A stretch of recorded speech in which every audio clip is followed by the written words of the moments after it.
Hey, what's up, party people? Sorry, a little bit of late. Dan was having some audio issues, and let me close that. And yeah, and my camera won't focus. Why won't you focus?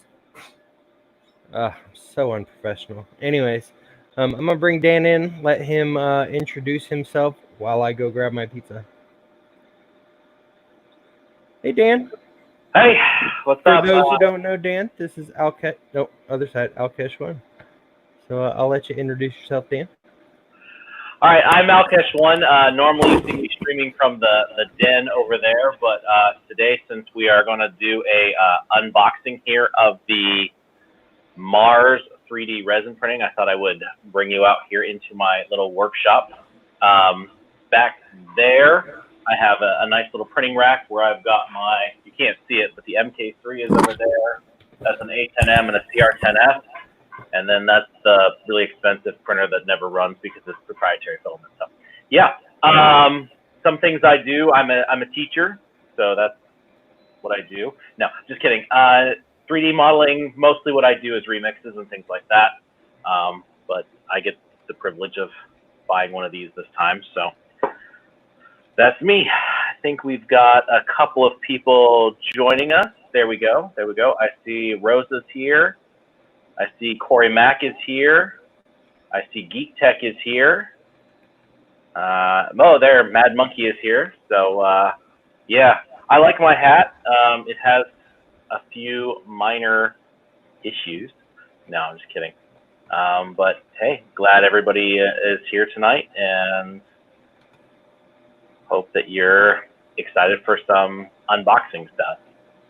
You know what? I need to change this to live chat so I see all those messages. And there we go. Hey. And Josh is back. So I tweeted it, and why is my camera blurry? Gosh darn it. Focus. I have that issue too. So, didn't I want it in blue? Oh, are you talking about my hat? Yeah. Yeah, I've got a blue one. I'm gonna send them. I thought it was green. Well, see, my only issue with this one, gotta make sure I'm looking at the right window here. Or green. If you look, the D is starting to come off. Oh no. So it's still hanging in there. Put a piece of wax paper over it and put a iron on it for a minute. I was thinking like super glue would work too. Look at that. But yeah, Chris, the Mars is still in the box. Haven't even taken it out yet. Sorry about that. Or fix my. I'm used to having my two monitors, so like I could have YouTube chat in one and this thing live in the other. But well, you can drag one to the side and split screen it. Yeah, that's kind of how I have it, but I have them like layered tabs so I can see it better. I just have to like go. Well, Mad Monkey, you're just gonna have to wait and see if it's orange or green. I'm not gonna tell you. So yeah, do you want me to start now, or you want me to wait a little bit and see if we can get more people in here? No, you can go ahead and start. I'm trying to make it to where you're. You don't need to make me big. I'll show it off. It's all good. But yeah, you have how many resin printers now, Josh? Two. And this will be my first one. I think Mad Monkey wants us to open it up. So I don't think this is big enough, but that's okay. All right, I'm gonna say hey to everybody. What's up, Jordan? Hey, baby girl. Hey, Julie. Hey, Corey Mack. Hey, Geek Tech. AKA Carson. What's up, Chris Freeze?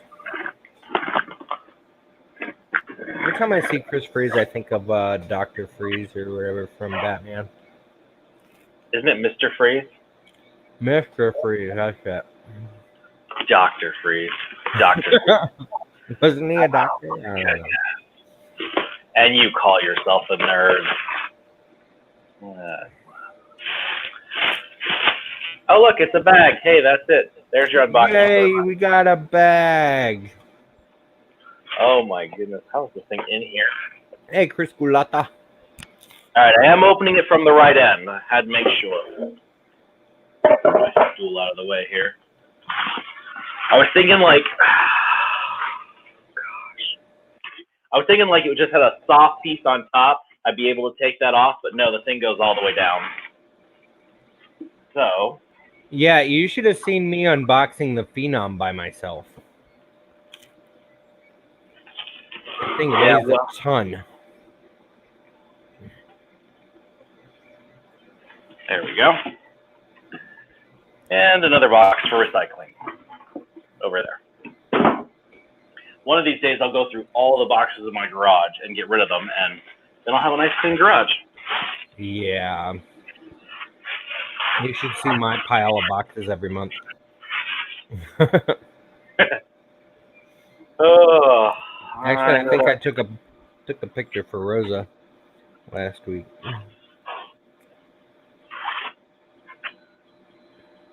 That looks red, not orange. So is this where I take the instruction manual and go, we don't need no stinking instruction manuals? Pretty and much. Then half an hour later be like, where's the instruction manual again? That was my pile of boxes after last month. Oh my goodness. It's great. But you go through so many boxes because you're buying now what? 40 rolls of filament every month? 60. Is it 60? Wow. And plus, I was also getting in my inventory for the stuff that I'm selling. Oh, yeah, that's true. That's true. All right, so we have a thingy. Yeah, why pay an extra $50 for the My Mini Factory version? So I went back and forth on that. Really, the only thing you get is you get one that's green, and you get like 2 extra models apparently with it. Which, again, if you don't want those models in the first place, it's not really worth it. And you know I like green, but I don't know. I couldn't justify it, honestly. I love green, but I would not have spent an extra $50 for just because it was green. Yeah. Carson, go get some pizza.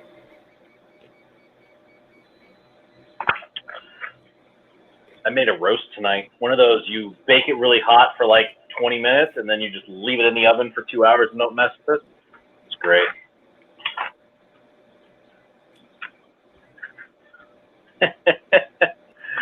This is funny.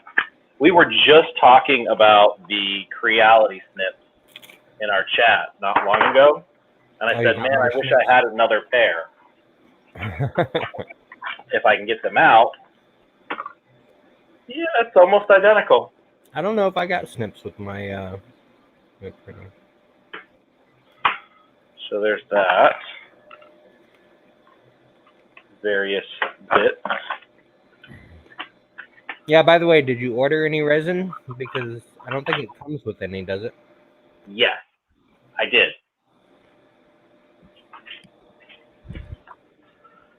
I ordered because I knew, like, I had already planned on unboxing this on your stream, by the way. So the only color that would have been appropriate to order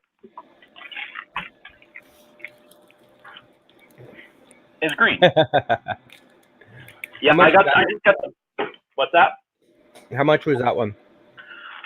I don't remember. Is that the water washable? No, it is not. So I bought Simple Green because somebody in our chat was saying use Simple Green, and I also have the 99% isopropyl alcohol. So I figured I'd try both. I'd much rather use the Simple Green because it was like, well, I'll show you the containers. Oh. So they're the same size. This one is like $23, and this one is $10. Yeah. So if the Simple Green works, then that's what I'll use from now on, you know. So, yeah. I wonder how much I pay for my alcohol every month. So I paid $26 for 16 fluid ounces pack of 12.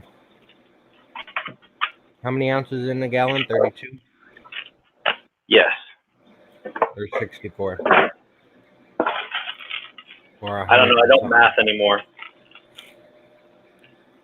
You're a science teacher, though. That you should know. Yeah, but that's why I have textbooks and things. So that's kind of nice. They send you with a little cheapo respirator. So that's That nice. probably serves zero purpose. I mean, honestly, I'll just open the garage door when I need to. All right. Now that I've taken out all the little pieces, I'm not sure why there are strainers in here, but I will add them to my collection. So after, if you have a print fail or you are switching to a different color resin or whatever, whenever you pour your resin out of your vat, you want to run it through the paint strainer. Like if you have any major fails when you're printing, then there could be little pieces of resin that's been cured. So you want to filter it.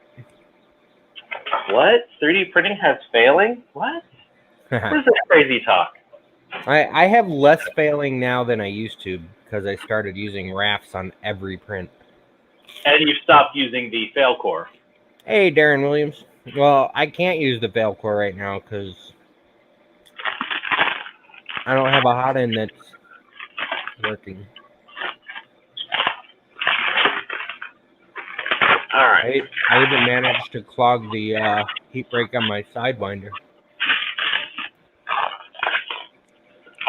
You have the worst luck with printers. Actually, I think Tanny has me beat, but some of his is self-inflicted. Okay, I'm just going to say that looks red, not orange. And I'm okay with that. Yeah, I like Just the buy the right printer.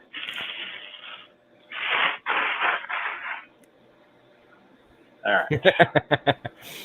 Bob, you're funny.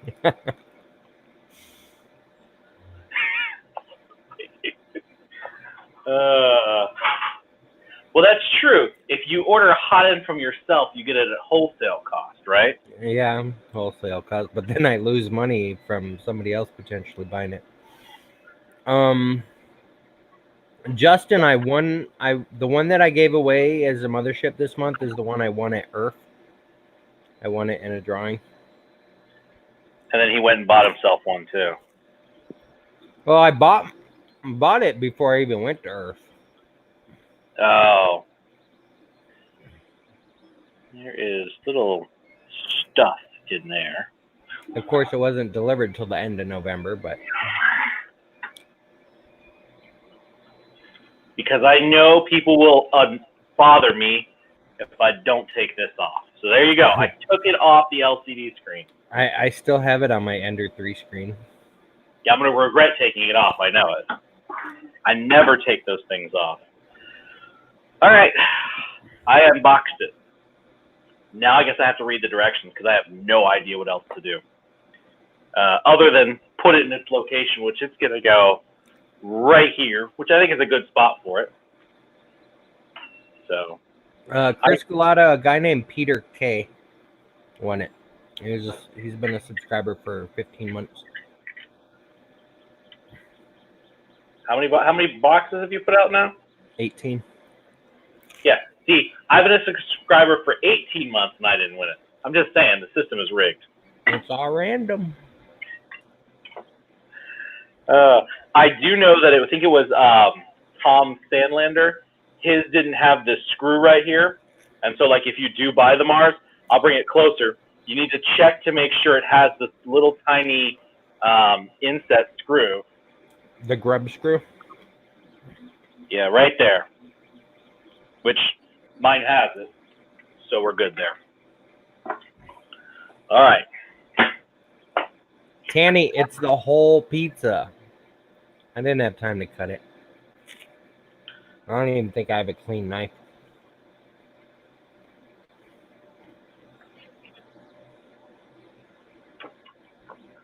All right, here we go. Unbox and test. Well, I didn't read step number 1 properly. It says sell your soul to the devil. Yeah, Justin, I do. I do like the Peopoly so far. It prints 24/7 because I'm trying to sell stuff on Etsy.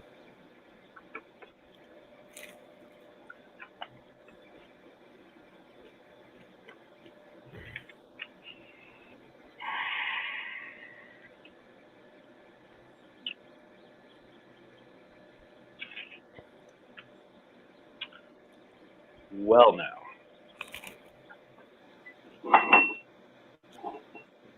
Cameras have capacitors.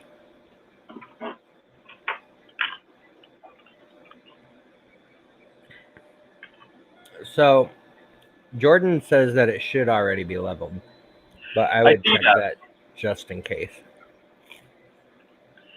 I see that it should already be leveled, and I also see that this piece is supposed to be up here, so I can put this on. Yes. But it's down there. It makes it a little difficult. So I'm guessing I have to plug it in and manually move it up first. That is correct, sir. Because it ain't going on otherwise. The world's longest power cord. Okay.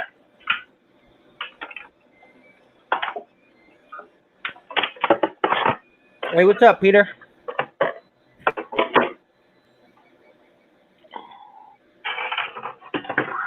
Hey, you're welcome, Justin. Yeah, I was talking to the Gloop guys at Orlando Maker Fair, or before Orlando Maker Fair, and they're like, "You did Gloop last year for December, right?" I was like, "Yeah." You want to do our Pet G Gloop? I'm like, "Sure."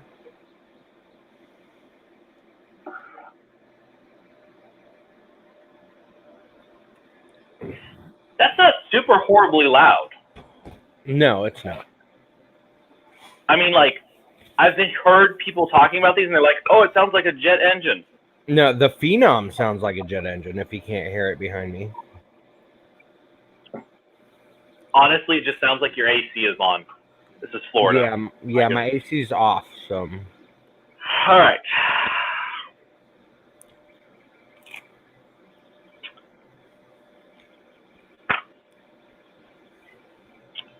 Remove the resin tank.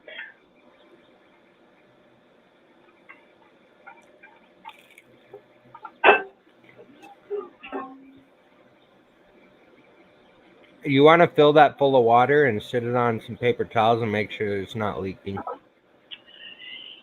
Okay. I'm still not figuring out how to move it up. I'm not sure on the menu on that one, but there should be a movement screen, and then you go under Z. It's actually even easier than that. It has little arrows. That works. All right. So that goes on like that.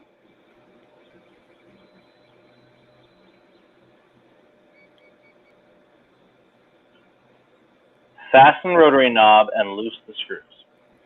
Oh my goodness. Okay, if you do that, you're gonna unlevel it. That's what the directions say.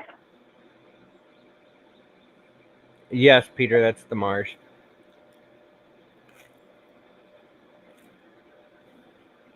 I know, I've joined the dark side. Instead of just doing STM, I bought a resin printer. The end of the world, I tell you that right now. I will not be putting this in my classroom. Let's be very clear on that. I love my resin printers. I hate my FDM printers.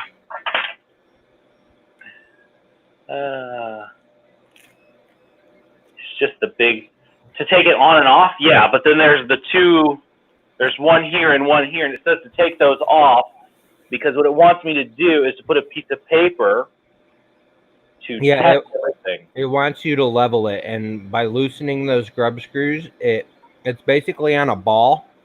Yeah. And the plate will move like this.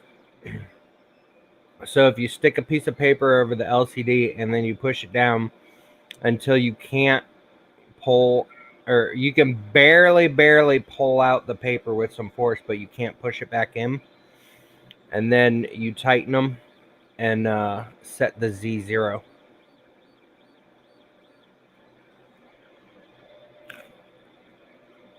Okay. I'm going to follow the directions instead of just assuming that it's all set.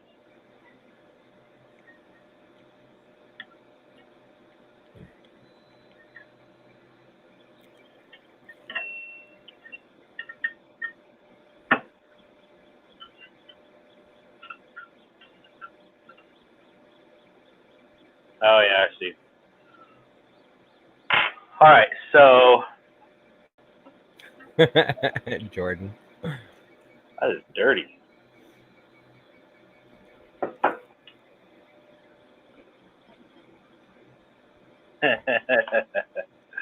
Hi, Brian Vines. All right, so I need to go get a piece of paper and I guess a glass of water, and I'll be right back. Okie dokie.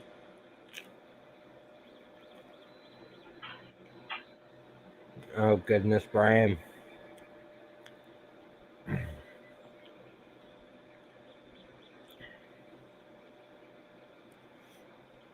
No, I do love my FDM printers. I just hate that I keep having problems with them. My Ender 3 has now been running for like 4 days straight since I put it together the other day. The only time it has not been printing is if it stopped printing while I was asleep.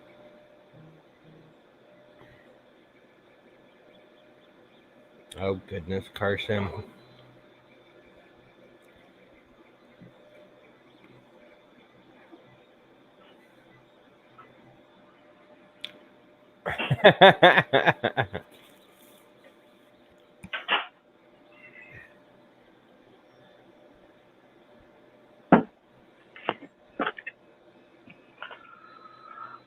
All right, what did I miss?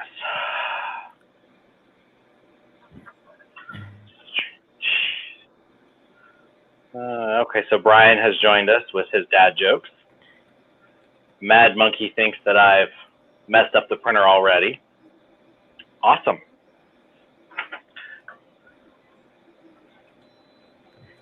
And apparently my paper is too big.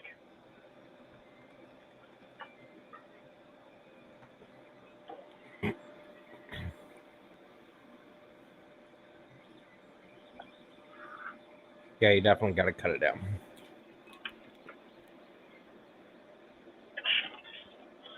It's a good thing I just happened to have scissors on my pegboard, huh? Hey, Carson.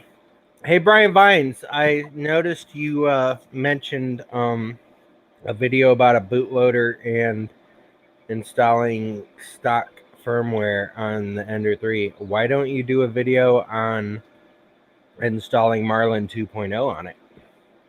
Because I did that the other day, senor.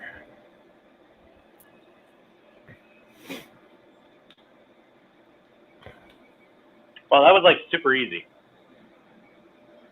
What was super easy? It auto levels. Well, sorta. No, it's all I have to do is now straighten it up. That's it. Make sure it's like on all corners. But yeah, it does auto level because it pushes up against the screen and flattens itself out. Yeah, just make sure all corners are not wiggling and tighten that grub screw back up. Yep. He decapitated the alien snowman.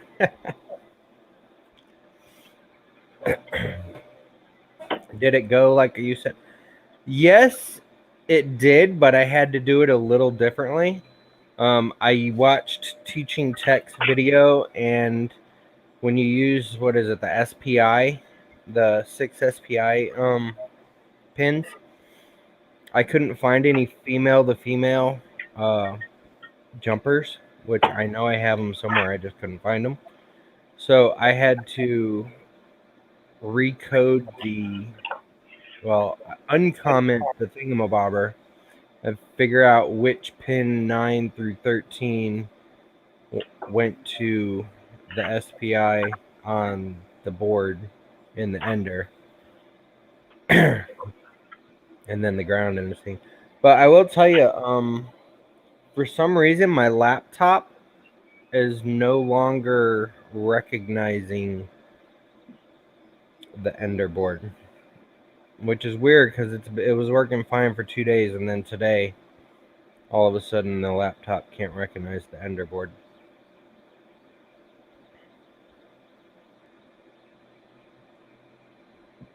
Hey, what's up, Carl?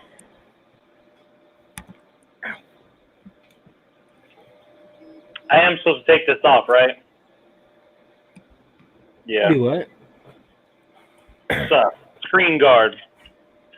Oh yes, definitely take the screen guard off.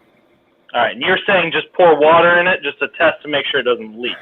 Yeah, I'd put it on like a piece of paper or something.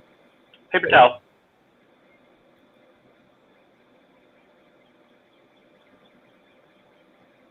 And then just leave it for a minute or two to see if anything leaks out of it. Because that was my very first print on my Phenom.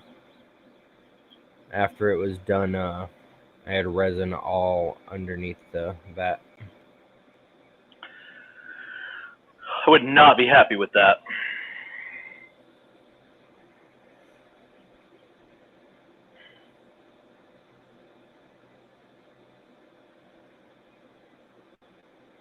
Yeah, I don't think you're supposed to print 1.5 times the layer or nozzle width.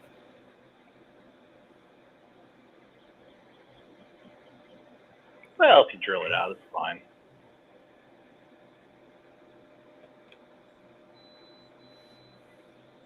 I have an alien snowman.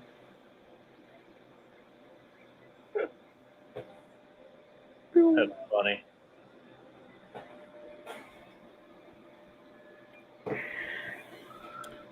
Yeah, Geek Tech's reworking some stuff.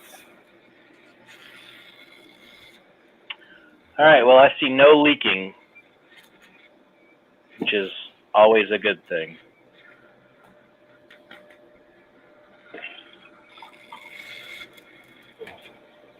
Yes, that's a very good thing.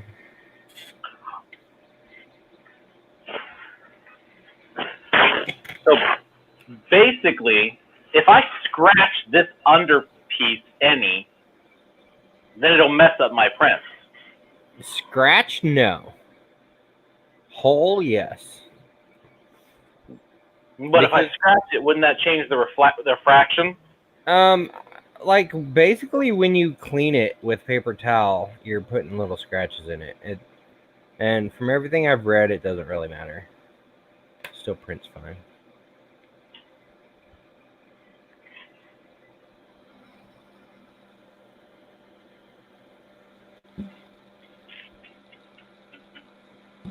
Could always just use microfiber cloths. Yeah, that's what I was using, but that stuff gets expensive. Because you literally have to well, I guess you could, I don't know, can you soak the microfiber cloths in alcohol and reuse them? I don't know.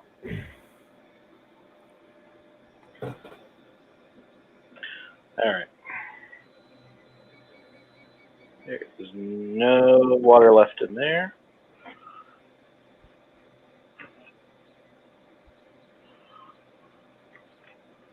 Make sure I put this back right.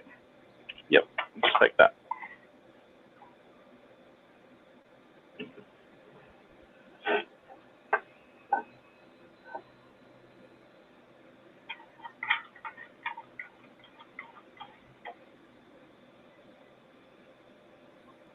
All right, what's next?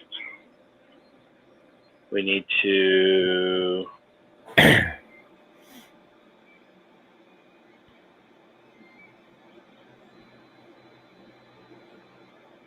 test the UV exposure. Oh my gosh. So complicated. Oh, come on. FDM printing is more complicated than this. I think the thing is, it's new, and I don't want to mess it up, because then I'd be pretty ticked. But like, I buy a new FDM printer, and it's like, oh, okay, here we go. Here's a quick profile, print. Oh, look, it's printing. Okay, walk away. Whereas this is like, all right, read the book, make sure I'm doing it right. You level the beds and you check the leveling and you connect all the wires and you actually put it together. I know. And then you calibrate the extruder. Occasionally calibrate the X and Y motors. Yeah, the mess is kind of what annoys me. The smell, I've been using Soraya Tech fast resin and I don't even smell it. Oh yeah, and there's no warm-up time. Thank you, Jordan, for reminding me of that.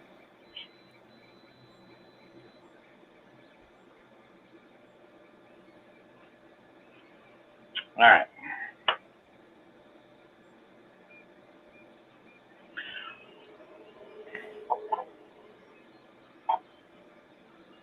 Not a fan of the USB being in the back, but thankfully my workbench is big enough that it's not an issue.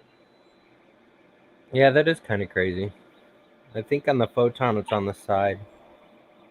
I think the Pro, they put it on the front too, so it works out.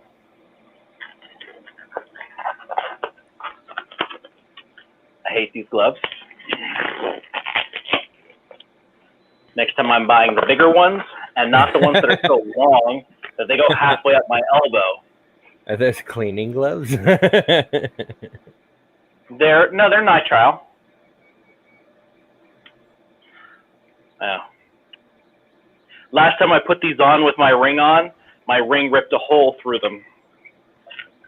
So now I always have to take off my wedding ring. Probably take off my Apple Watch too. Good grief. All right, who's ready to be probed? I do enough probing. All right. 1/3 of the tank.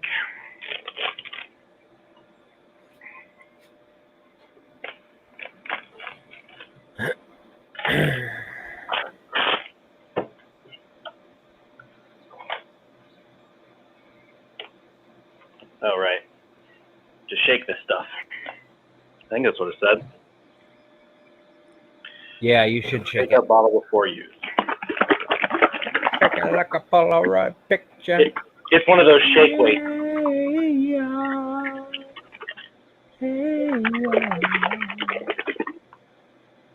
I started rewatching all the Marvel movies, and so like I think it's Thor Ragnarok. Where is it, Ragnarok, or it's the other one? No, it's Dark World, where the guy has the shake weight and he's going like this, and the girls are supposed to be impressed by it.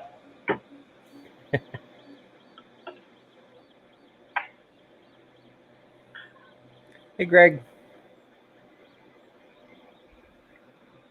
All right, that needs to be moved up.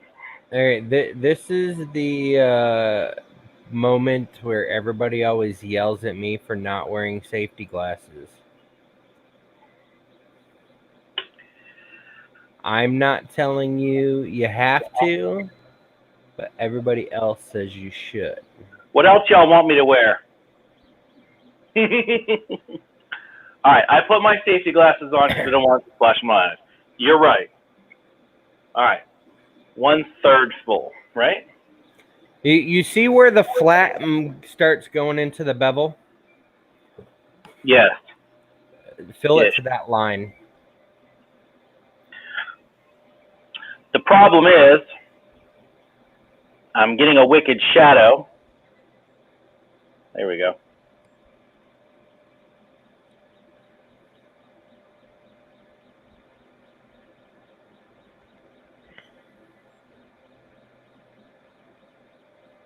Now, if you have a big print and you're ever worried about it running out of resin, you can lower your bed all the way down and then add resin to where, as long as it's not overflowing, maybe like a half-inch down or something. Yeah, Um, I'm good.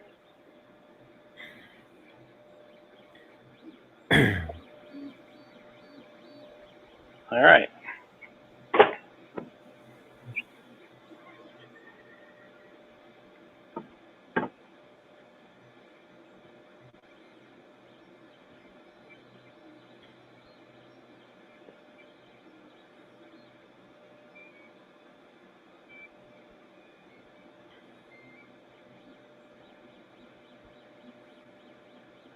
Which one do I pick?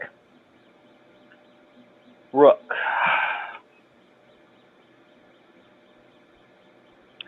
So I guess it's going to do two of them. it should show you like a 3D view. Yep. Yeah. Normally take your gloves off before you take your glasses off, just in case you have resin on your gloves. Or Yes. Yes.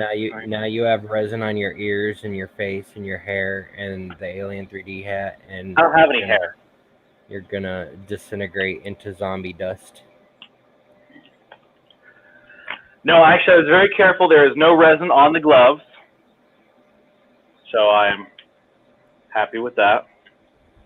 Yeah, the only time I ever get resin on my gloves is when I'm taking prints out. I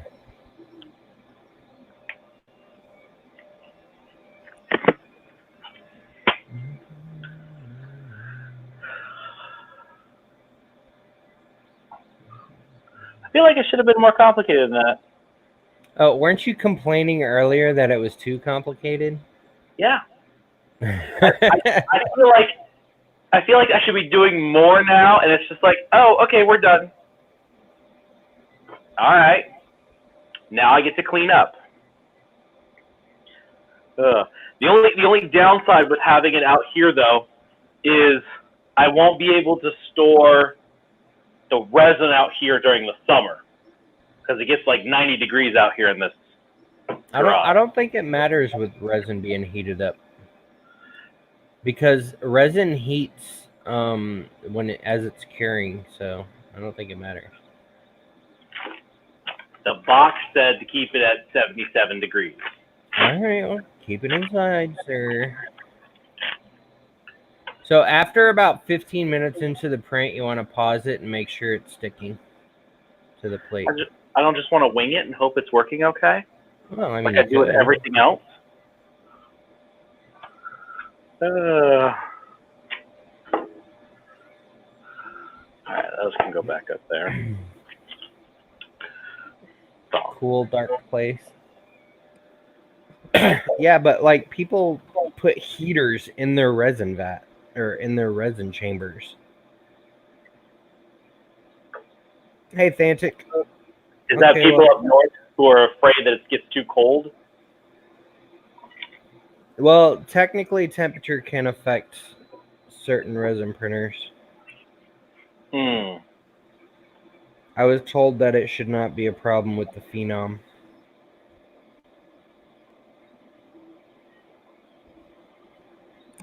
Well, I saw it do something. I don't know what it did. I think it went up and then down. Yeah, basically like the first layer is usually probably about 50 seconds. And then after that, it's like every 6 to 8 seconds, it'll bob up and down. That's cool. You'll probably occasionally hear pops as it pulls away from the FEP sheet, and the FEP sheet pops back towards the screen. He wants me to store it. Okay, so Jordan wants me to store it in Ziploc freezer bags. Oh, yeah, okay. I didn't notice the smell. Like, I'll be honest with you. This art resin I have, the 2-part stuff, it stinks. And it's supposed to be like non-toxic stuff. But I smell that. I didn't smell that at all. My IPA smells worse than my resin. All right, what's this? No clue.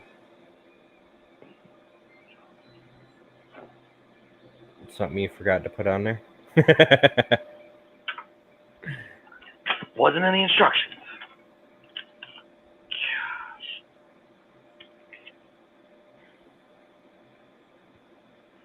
Like, it's not even on the packing list.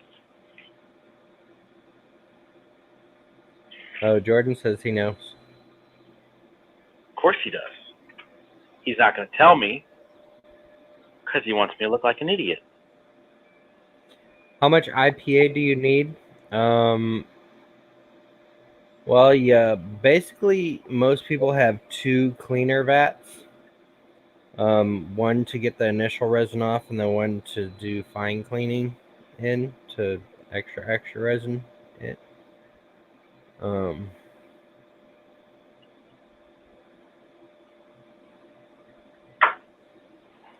When a print finishes, unscrew the bed and put that on where the bed went. Then attach the bed to the part.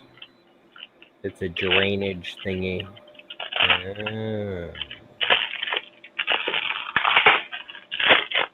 it going to be a problem that I'm not going to get back to this print until like tomorrow evening? Yeah, probably. It's probably going to take like 4 hours. Oh yeah, it is. It's 4 hours, 47 minutes. But like, I won't even get back to be able to do anything with it until tomorrow. Correct. So, that's what I said. It's going to be a problem for it. I can't imagine. Yeah, I bought one of these pickle jars for washing because you can put it in there and do whatever you need to do, and you can remove the print like that. Yeah. So that's what was recommended to me. I almost bought one of those, but then I was like, well, if I print something on the Phenom, it's not going to fit. That is true. And then I also have just regular Ace containers. I'm going to try the Symbol Green first, since it won't stink as much. And it's cheaper. Yeah. Yeah, it is. All right. I wonder if it would dye the resin. Like, if you printed in a white resin and washed it off in Simple Green, would it dye the resin? I don't know. And I do have a UV light and a little turntable coming tomorrow as well. I have to clear a space for it so it doesn't shine the light directly on the Mars. Yeah, Terry I liked his curing thing that he was showing off last night. It's made of mirrors. And then he just has one strip of UV LEDs, and when he closes the lid, they automatically come on. That's cool. Now this one is the light shines this way, and then it's a solar powered turntable. So theoretically, the light should make it turn, and the model will turn while it shines on it. That's what I use. I got a little like $10 one. I don't know if you bought the same one that I linked in our chat, but yeah. Yes, I do live in Florida. However, you have to understand, by the time I get home with my daughter, the sun is no longer out. So that kind of defeats that whole thing right there. You can only cure on weekends. No, I literally had 4 baby Yodas dangling upside down from my vat for like 2 or 3 days before I took them off. Should be good. And then I took them off today and realized I forgot to put drainage holes in them. So there's like a tiny bit of resin inside it that sloshes around. That kind of actually sounds like fun to leave. Because like I started to slice up the moai, you know? And so like I'm like, okay, if I'm going to put a drainage hole, because it's going to print like this. Let's hold it up here. So I'm going to have to put the drainage hole in its head. No. You put the drainage hole on the other side. If you're going to use supports, if you're not going to use supports, you put it on the side. But if you're going to hollow it, you do not need a drainage hole on the head, because if you think how the print prints and it's hollow, then it's self-draining. You That's don't what I thought. need it. Yeah. That was what I was thinking. You hollow it out, and then it's fine because it's going like this. Eventually, it's going to drain itself out anyway. Exactly. And then I went and I put the hole in it, and I was like, nah, that's stupid. But if you're using supports, then go ahead and put it on the bottom. If you're not using supports, put it on the side, because its purpose is not just draining, but avoiding suction. Every time it lifts up, it could suck and warp your print. So you have to have a hole there to relieve the pressure. See? Things we learn. I was like, I'm not printing with supports. That's stupid. But now it's like everything with resin gets printed with supports because it's easier. I mean, technically you don't have to, but the supports are so much easier. So much easier.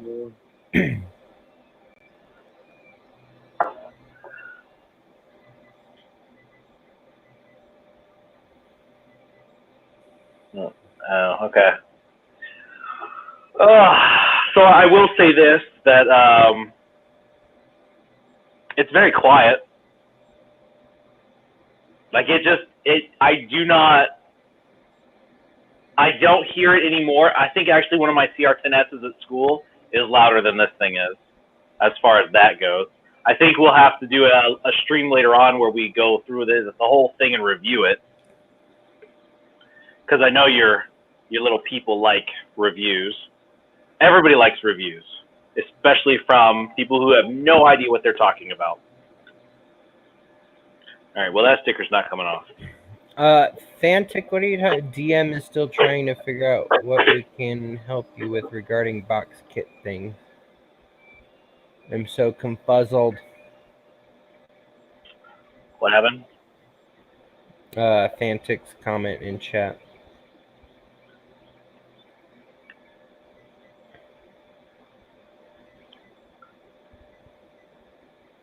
Now, if you're talking about the...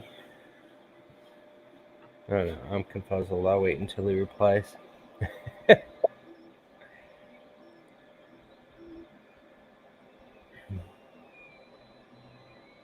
No, I've used the word confuzzled forever. Oh, yeah. I have.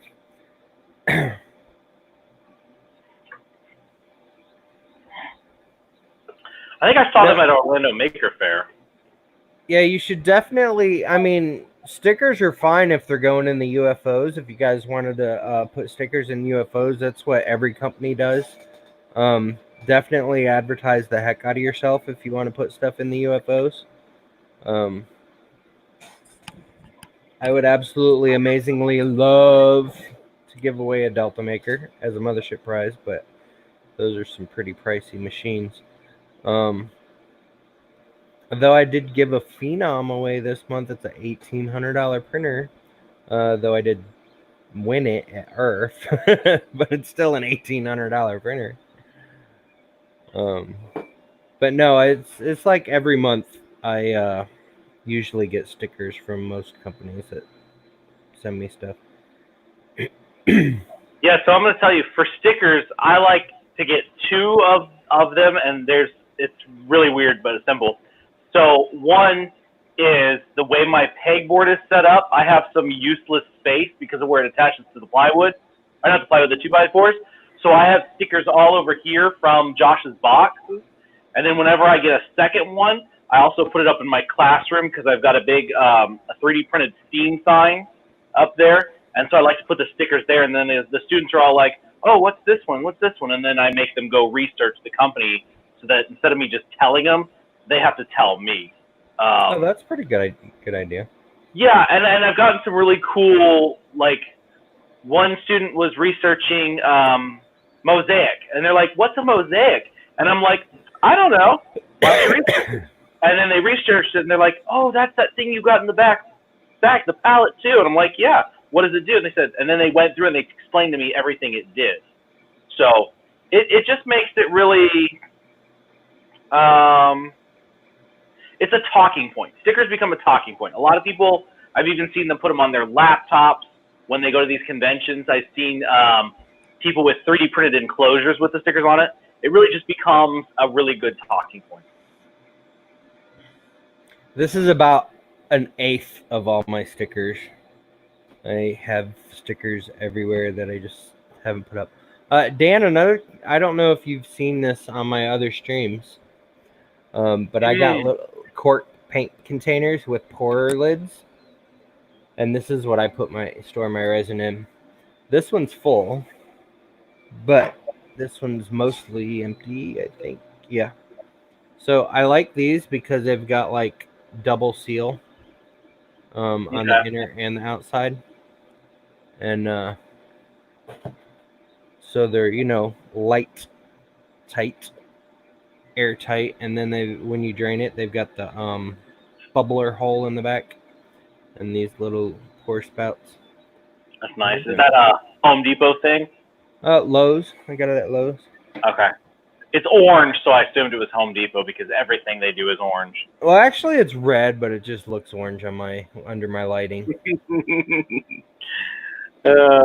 My camera lights are out. My internet has been down for 3 days, and so I can't control my Alexa, and it's driving me nuts. I'm gonna have to change her network.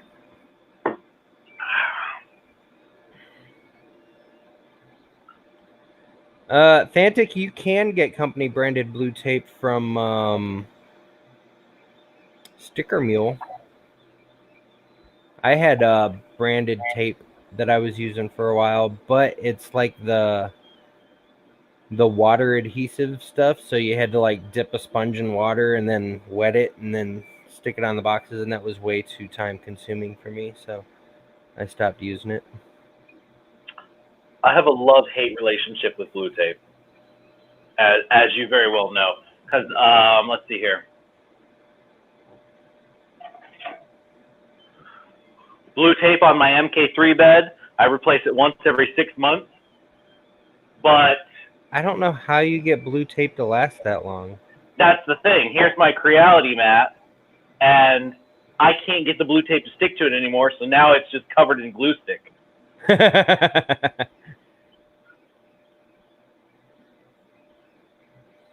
So I've succumbed to the glue stick. Hey, Grandpa Joe 3D. Yeah, I blue tape lasts one print for me. I think it's that printer though, because like I have a coworker who also has an MK3, and they hate blue tape. Yeah, this thing still has blue tape on it because I'm way too annoyed to clean it off. How big of an elephant toe does that thing have? It doesn't. Because that would be the only thing I could think is that squish it right down into the tape, but I don't know. But it's annoying. I mean, I probably did over squish it, but I always squish my first layer to get that stick. Well, yeah, of course. That's why you sent us deburring tools, just so we can get rid of that. Yes. I will say though, on my Ender 3, I have not had to super squish. I don't have to super squish on the Creality now that I took off the blue tape. So that actually works well. I can't believe that all three of those are not printing right now just because I don't have them running, and I should. You should. Print something, sir. Well, I have to get vases going for the principal, because what we did last year is we took a vase, and then we created an insert for it so she could fill it with water for the flowers for when she does secretary appreciation. So the ornaments are done. Yeah. I'm just trying to go through my list of projects of what we have left. Oh, you know what I didn't do today?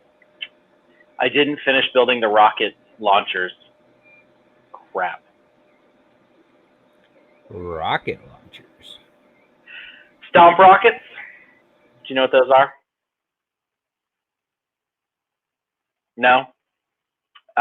So stomp rockets are. Oh, well, you just froze. That's why it looks weird. Or did I freeze? Let me see here. Okay, it's just me. So stomp rockets, you Did my stomp internet on crap one out? end. Everything froze. I hear you now, but you're still frozen over on the I screen. can't hear you, Dan.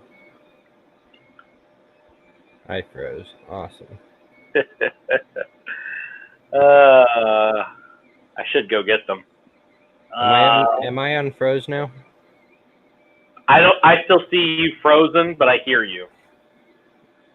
Interesting. You have this look on your face like,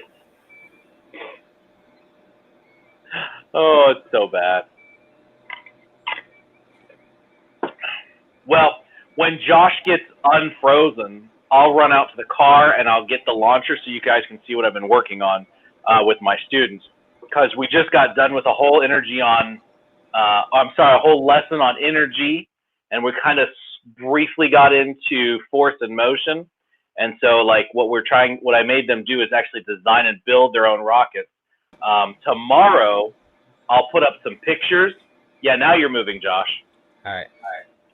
Tomorrow, I'll put up pictures of all the rockets the kids designed, because I did it as a STEM lab where I didn't give them anything.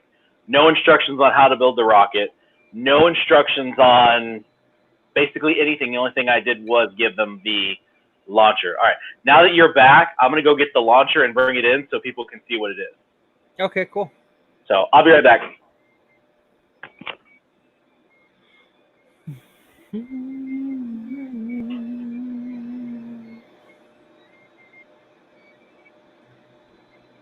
I need to figure out more 3D printing projects.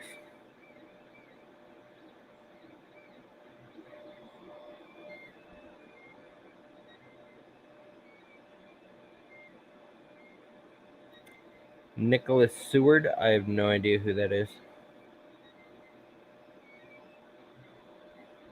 Hey, what's up, Viking?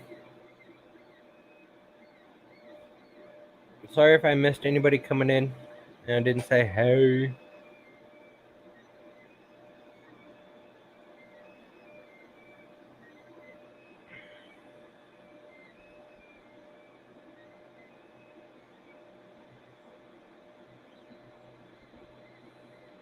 Interesting.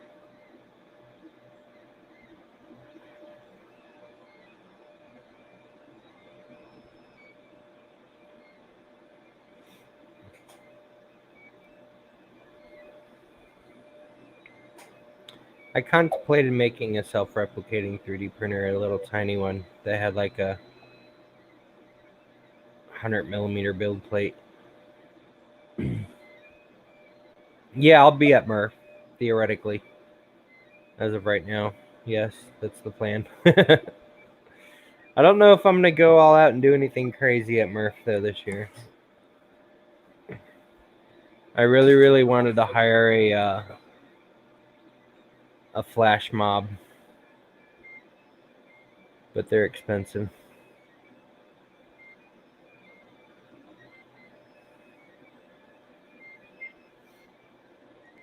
Poor Viking.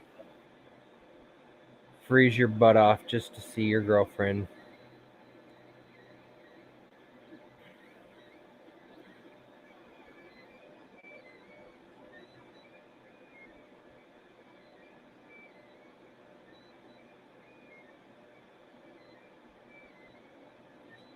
No, Murph, I think they're moving this year to a bigger building. I was at Murph last year. If you don't remember the giant 9-foot tall alien with the glowing antenna. But I think they're going into a bigger building this year. That's why they pushed it back a week. But no, I wanted a flash mob to come in all dressed as Men in Black with the Alien 3D logo on the back and dance the Men in Black song. I'm definitely not going to Murph. Why not? Because I'm not gonna be involved in no flash mob. Can't do No, that. you don't have to be involved. I'm gonna hire people to do it. Well, I want to. They're Oh, expensive. that's funny. All right, so this is our little handmade stomp rocket launcher. I did actually 3D print one part. It's supposed to be PVC, but Ace was out of Schedule 40, so I went with the electrical one, same size and whatnot. But basically, So you stomp on the Pepsi bottle? you stomp on the Pepsi bottle, and it's a 45-degree angle, so your rocket gets launched off. I had 3D printed one, but I hit something and it broke. But basically, it just slides down. You stomp on it, and it takes off. And the students have all designed their own rocket. Sweet. So tomorrow we will measure the distance that they fly and how long they fly, and then the kids will have to calculate speed. So Now, okay, you're just calculating. I was gonna say if you're gonna do a contest of who goes the longest, you have to figure out a way to always have the same exact amount of pressure stomped onto the 2-liter. Otherwise, it's an unfair advantage.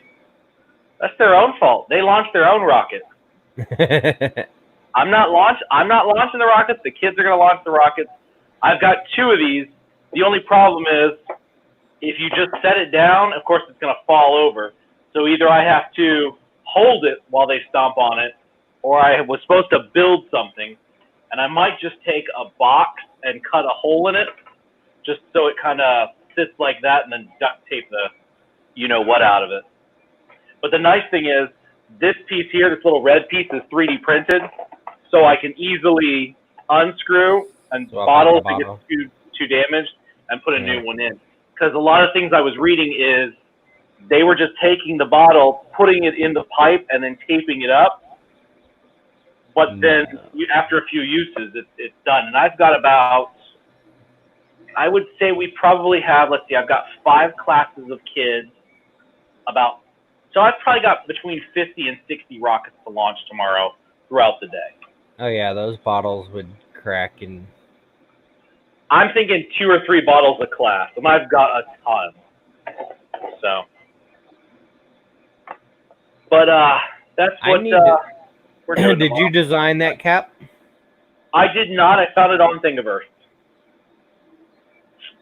Yeah, I wish I had. It's pretty cool.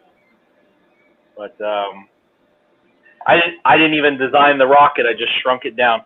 Oh yeah, you can see I broke a fin. You're so destructive. I am. It's great.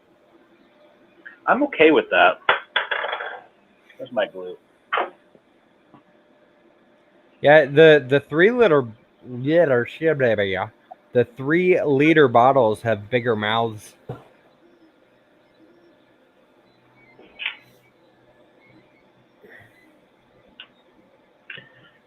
Carson, I don't break things. Things break themselves. Don't tell Glooped I'm using Gorilla Glue Super Glue.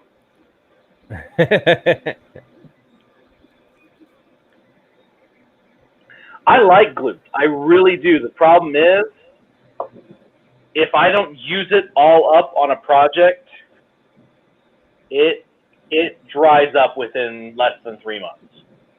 Yeah, I'm hoping their new caps fix that issue. But like, I was putting the bottle in a bag full of desiccant bags, like wrapping the top and everything, and it would still, just the humidity gets in it here in Florida. So. Oh goodness, Carl, what are you linking? Oh, this is your video. All right, let's watch the last 30 seconds.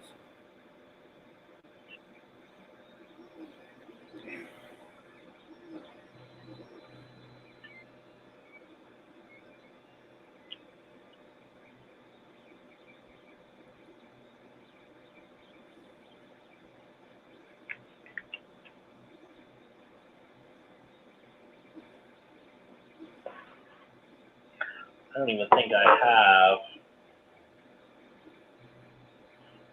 No, I did really well with my second bottle of Gloop because I had barely anything, probably, I don't know, maybe 2/4 stacked up amount. But it was just, because that's what I used. I'd use Gloop on the Captain America shield that I'm still working on. And then it was like the last piece to go in, and I ran out of Gloop. Or it had dried up, and I was like, this stinks. But that was, let's see. I'd already put together Thor's hammer and the shield. Maybe there was one more thing. I think I had a few other projects I was working on the Gloop. I try to stack all those projects, buy Gloop everything, and call it good. But all right, that'll work for tomorrow. My rocket. And Rosa's back. So that's good.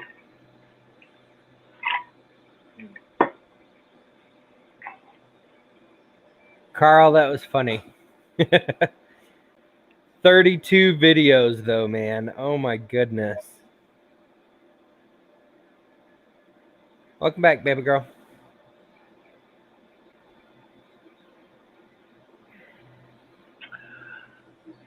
Six parts. Oh,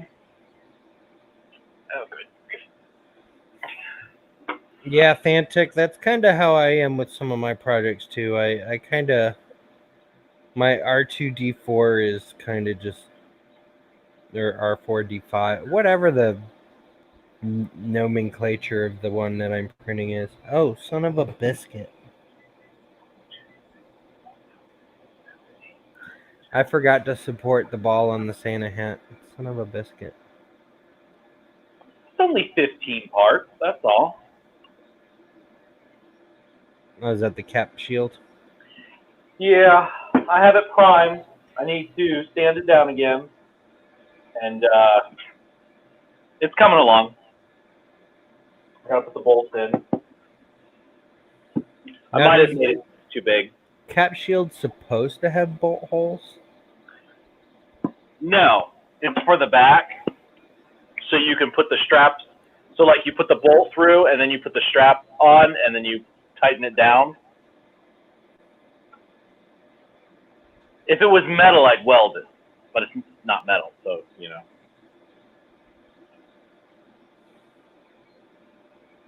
One of these days, I'll finish this project.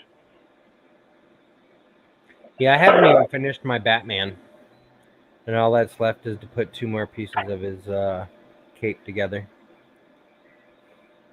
I got my Captain America helmet glued together mostly. Here we go.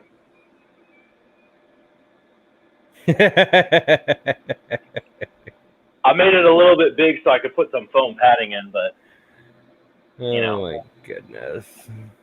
I'm such a dork.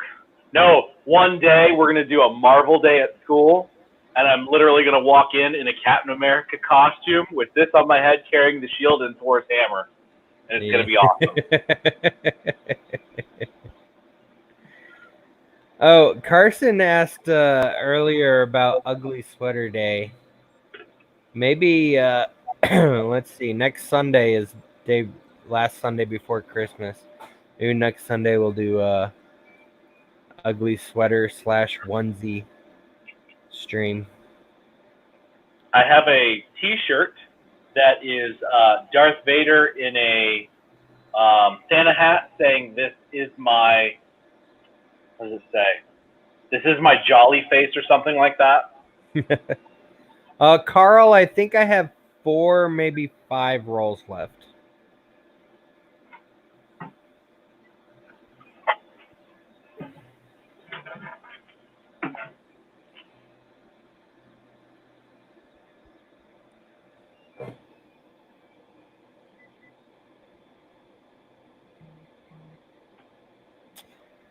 I am not restarting this print. I gotta figure out a way to... Where's my blue tape?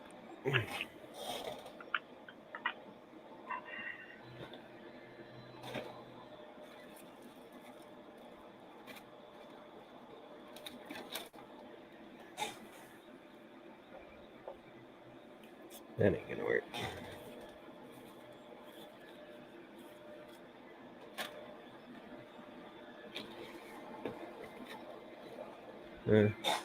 You just hold it. I'll just hold it.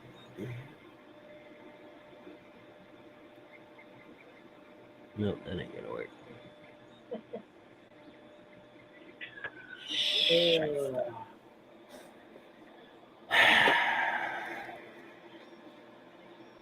Let's see here. And no, I don't have enough paint. Where the heck is my blue tape?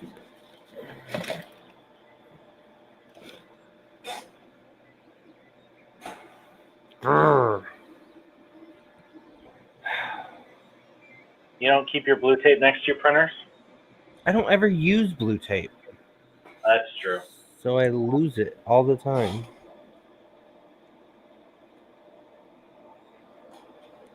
All right.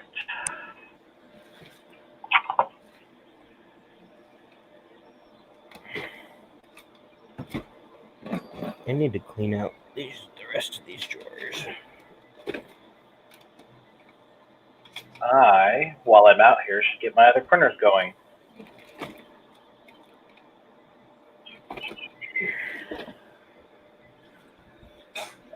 I hate when I print something a lot and I can never remember how much filament it takes because it's printed with random mode.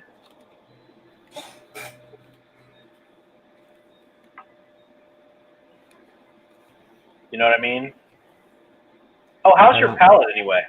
I haven't even used it yet. You're killing me.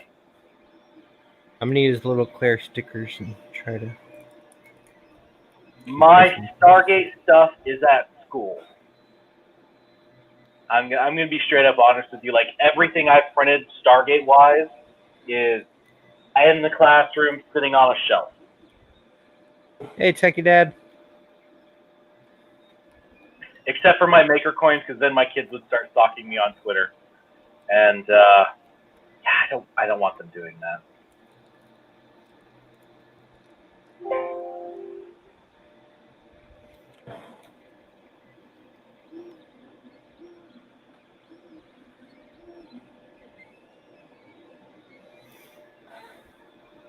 All right.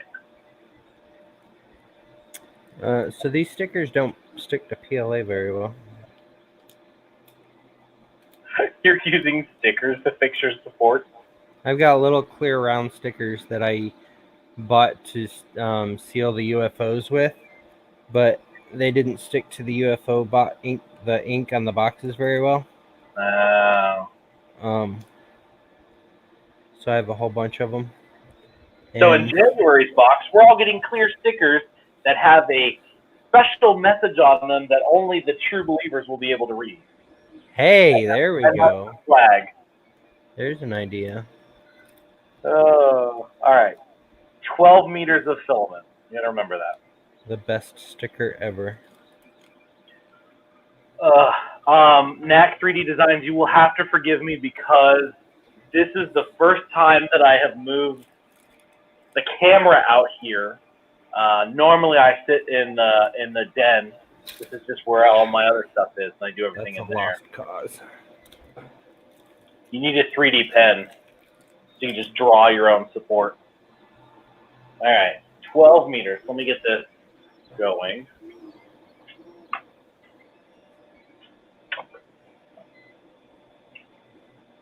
Well, I'm going to have a Santa hat without a fuzzy ball on the end. Don't you have some of that fuzzy stuff left over from the Walter beard? You just glue it on there? I might. Oh, glue a cotton ball on it. There you go. Let's see here.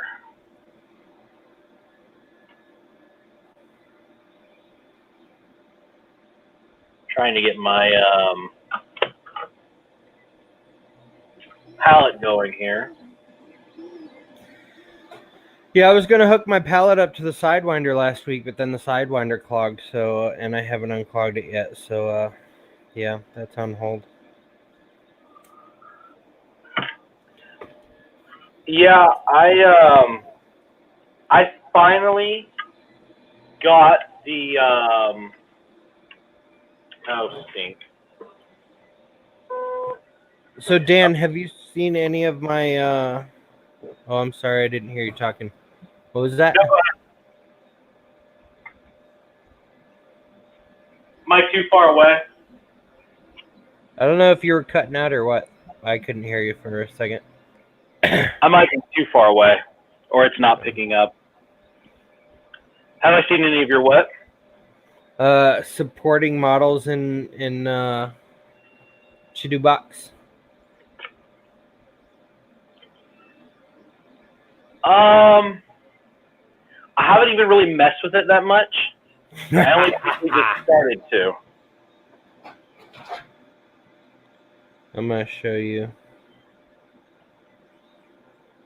I don't know if you're watching yet, still with if Emmy can hear me, so I'm gonna type it first.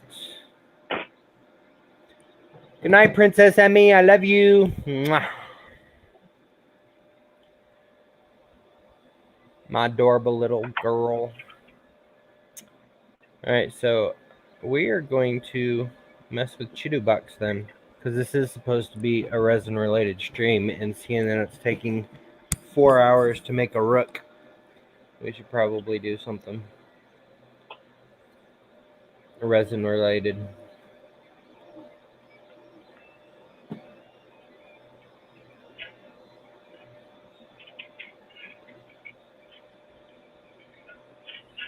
She's so adorable.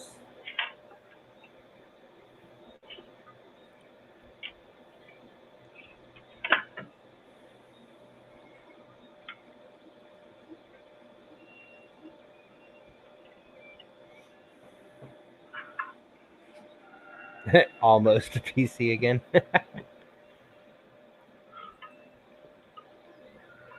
Alright, let's see. What model do we want to? Let's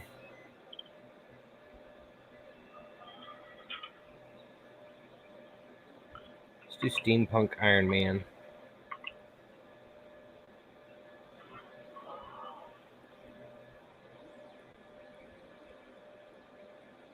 I should really print this. This is awesome.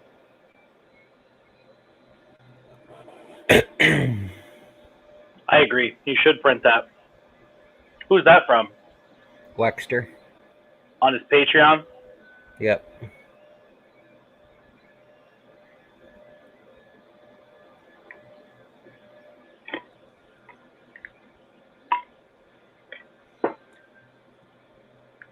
But yeah, so a lot of people use auto supports, and there's this guy, I'll have to find his link, who pretty much has supports really, really dialed in for like minis and stuff.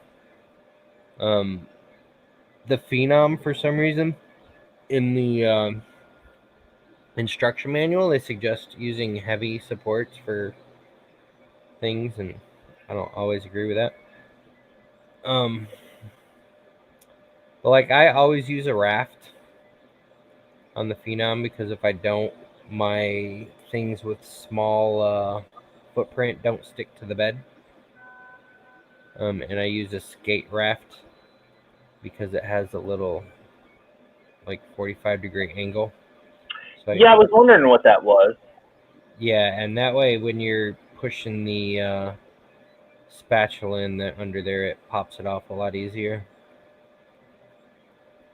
Yeah, just to show you how crazy supports are. I'm gonna go with all first.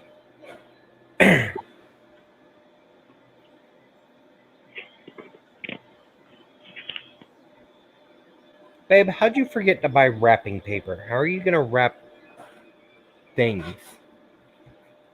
I don't know if Tater Tot's still listening.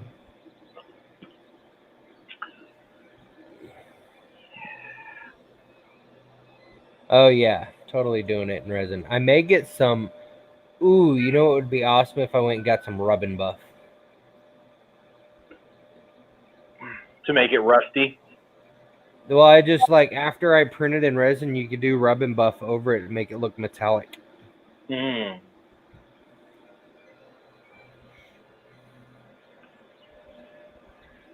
This isn't too bad. But what I found is that Box adds a lot of supports that I don't really need. Like, I'm fairly certain I don't need a support right there. I'm pretty sure you don't either. I should have hollowed this out first. But the most annoying thing, like, the supports are super easy to remove. But what's annoying is you have to go through here and make sure all of the islands are covered. And I'm fairly certain this is not a supportless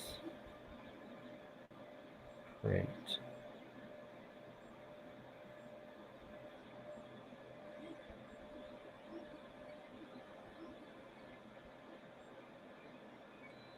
I don't know. I think you might be able to get away without sports on that one.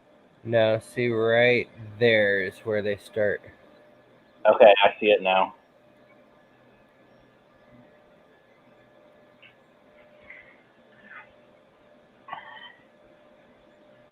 Yeah, you have to double check to make sure all the islands are supported.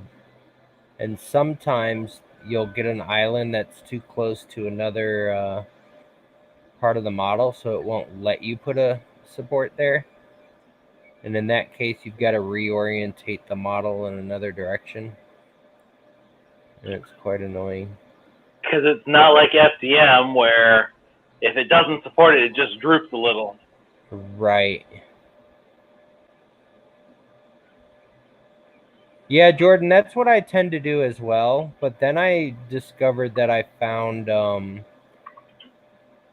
the inside of the model needed supports as well on some things.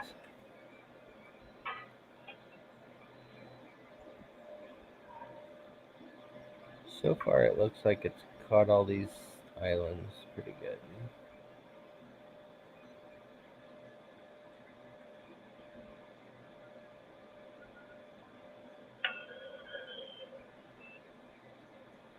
And one thing on the Phenom, since the model's so big, I have to like look in sections.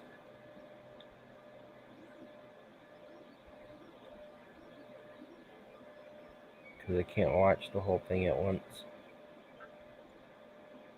For the most part, though, so far it's like got a bunch of supports that aren't needed. Why would you do supports first and then hollow? Jordan said that another trick is to do supports first and then hollow, but you had mentioned hollowing and then doing supports. So I'm curious to know why that's the case. Because usually it'll only put supports on the inside. Like I'm trying to figure out why there's a support on the inside of a solid model at the moment. That's boggling my mind. That's confusing. But anyways, basically, if you add supports while the model is solid, it won't put supports inside. But if you hollow it first, it puts support inside the model. But let me remove all these supports. There's a lot of times that the model needs support on the inside. So either way, if you're using a translucent filament, you can see the in support or the supports through it, which kind of sucks. But with an opaque resin, you don't. So I don't really care about the internal supports too bad, how many are in there. Either way, it's not solid, so you're still saving a ton of resin. But I think I'm going to manually support this model because it's adding way too many supports, and I'd rather add more or add them myself than delete them.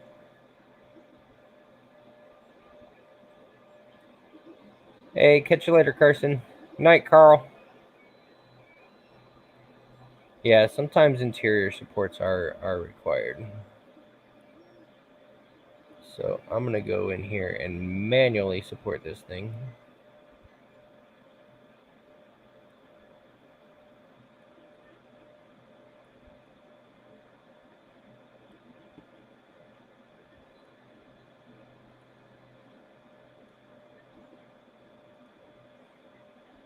I'm not really sure how spaced out they need to be on a flat area. I'm just going to do a bunch of... They peel off pretty easy. But if you have them too spaced out and your exposure time's not long enough, then you will get drooping resin. I experienced that while printing out resin rep boxes. That's another thing on my list, a rep box. Still don't have them. Yeah, I was doing the little tiny ones for the Earth Care packages. I was printing them in resin. Oh. Did you put the lifesavers in them too? They sent me the lifesavers, actually. Oh, that's cool. And they sent me most of the mini rep boxes too.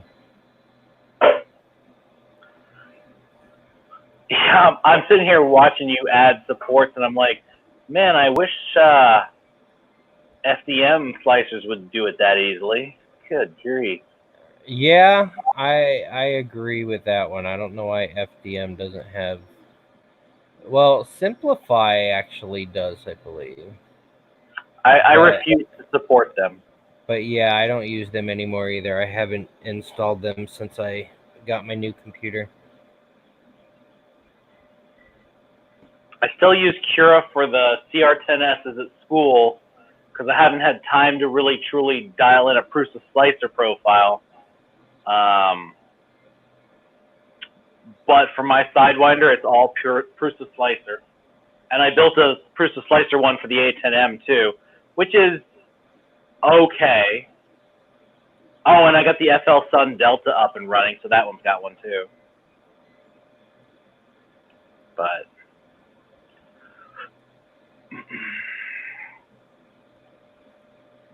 see, this is one of those times I don't understand, and maybe you people with more experience with resin printing than me can tell me, but why won't it let me add a support here?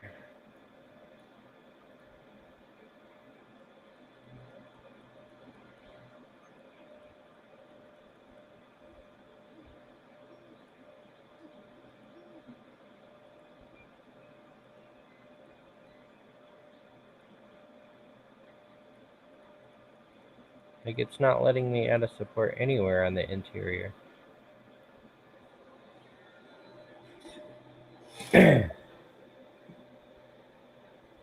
because it doesn't think it needs to?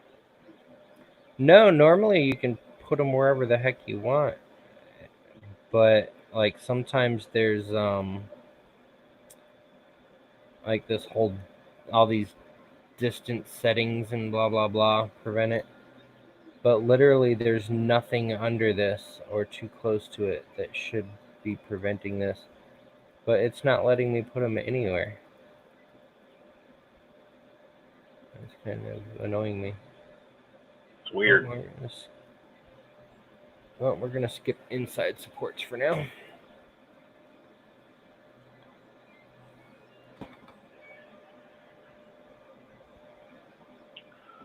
All right.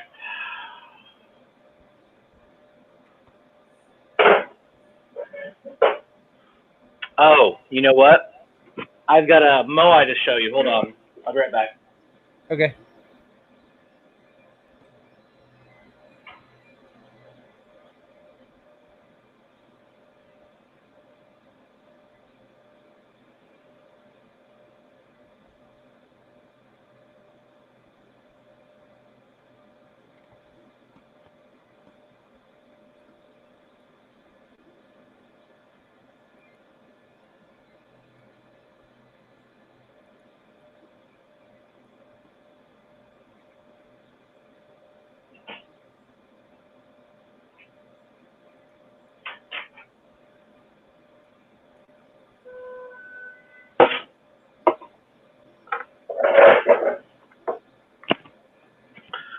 All right. So this is not resin related, but you know how the A10M is supposed to be a color mixing printer? Mm-hmm. This is the funniest thing ever.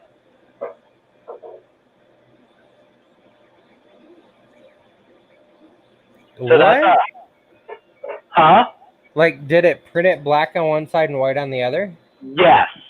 Yes, it did. That's Here, pretty funny. so what I did is I did a 50-50 mix. And so one side is almost pure white and the other side is almost pure black, because what it does is it takes the filament and just squishes it together and sends it out. So based on how it was laying it, it does that. It was the most awesome thing ever. And I've tried to do it with other colors, and it doesn't look like that at all. Only with the black and the white could I get it to do that. That's crazy because I know you mixed what was it, a yellow and a blue and made a green Yeah, a couple weeks ago. yeah. It was the same time when I had it at I had it in the classroom to show the kids how to clear out the hot end and clean out the extruders and get it working again.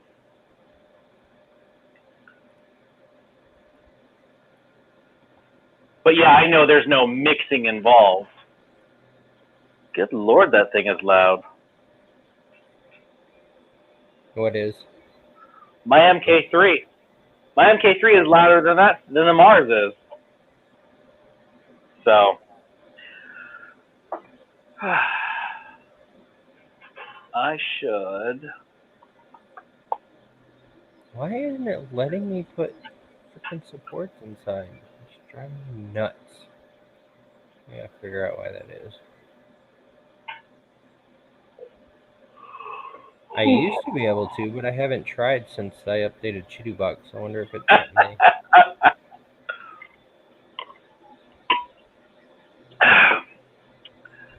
Mad Monkey says, "Can I show Josh how to do that too? Show me how to do what? Fix an extruder and clean out a hot end." Tell me how to clean out a heat break. That's what I need to figure out. Because both of my heat breaks are completely clogged on my Mosquito and on my Sidewinder. This is how. Hang on, let me. A blowtorch? Yep. Yeah, I need to get a blowtorch. Yeah. That's what I had to do for the Sidewinder. It was not bad. It was good.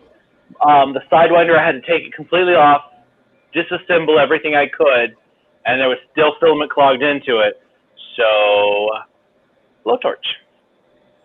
It works fine. It's fine.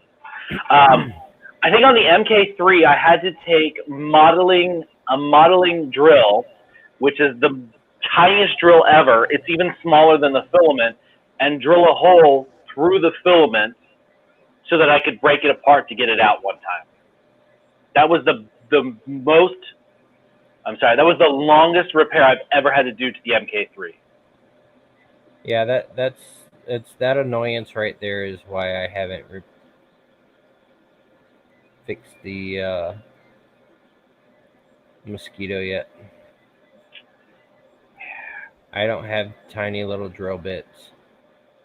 Oh, I baked it in the oven the other day for 40 minutes at 450 degrees, and it's still clogged.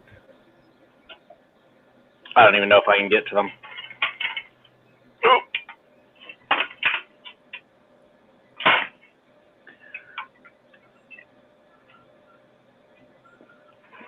All right, how bad did I bump the camera? Oh, that's not too bad.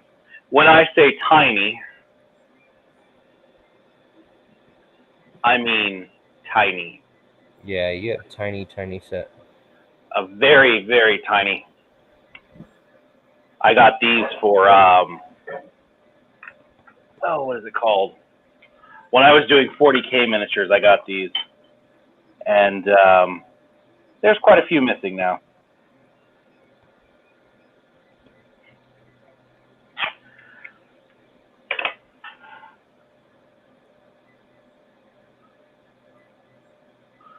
All right, what is that thing doing now?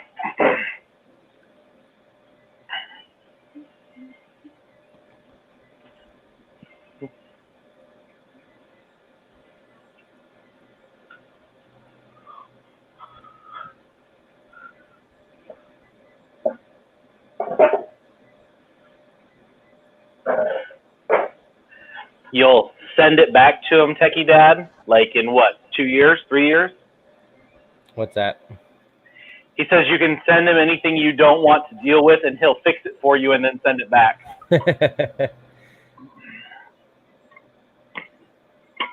I wouldn't want anybody to have to suffer through that.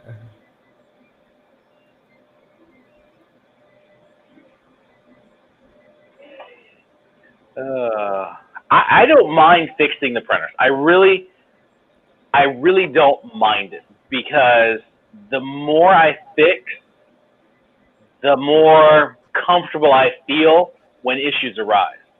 And so, like, there was somebody on Twitter recently who made a post about not recommending, like, Creality machines to schools, because they were like, oh, when something breaks, then no one's going to be there to help you fix it, and blah, blah, blah. And I'm like, no one has to be there to help you fix it. You need to learn to fix it on your own.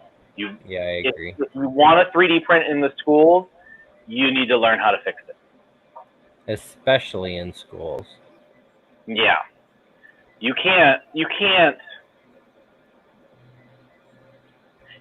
wait for tech support to come to your rescue. That's my biggest issue. And there are quite a few teachers who call tech support, and all you had to do was reboot your computer. Yep. That's why that's like the #1 techie customer service question. Did you reboot it? Mm-hmm. Is the power on? Is it a crapple?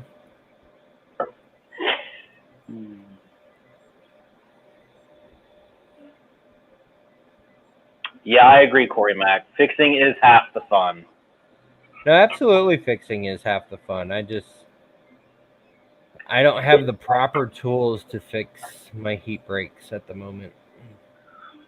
And it does become time too, because you are running a business, and when it gets close to time for the boxes to get shipped out, that needs to be your priority. Right. And it is your priority. So.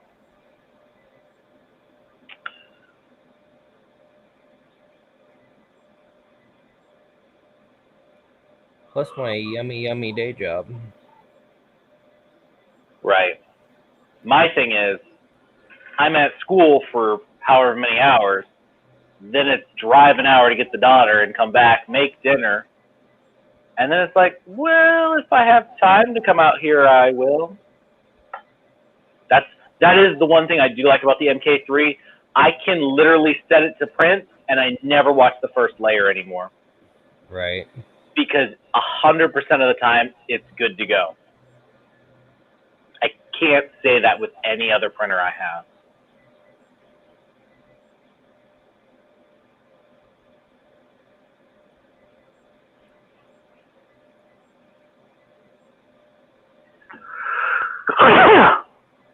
Oh. Bless you. Thank you.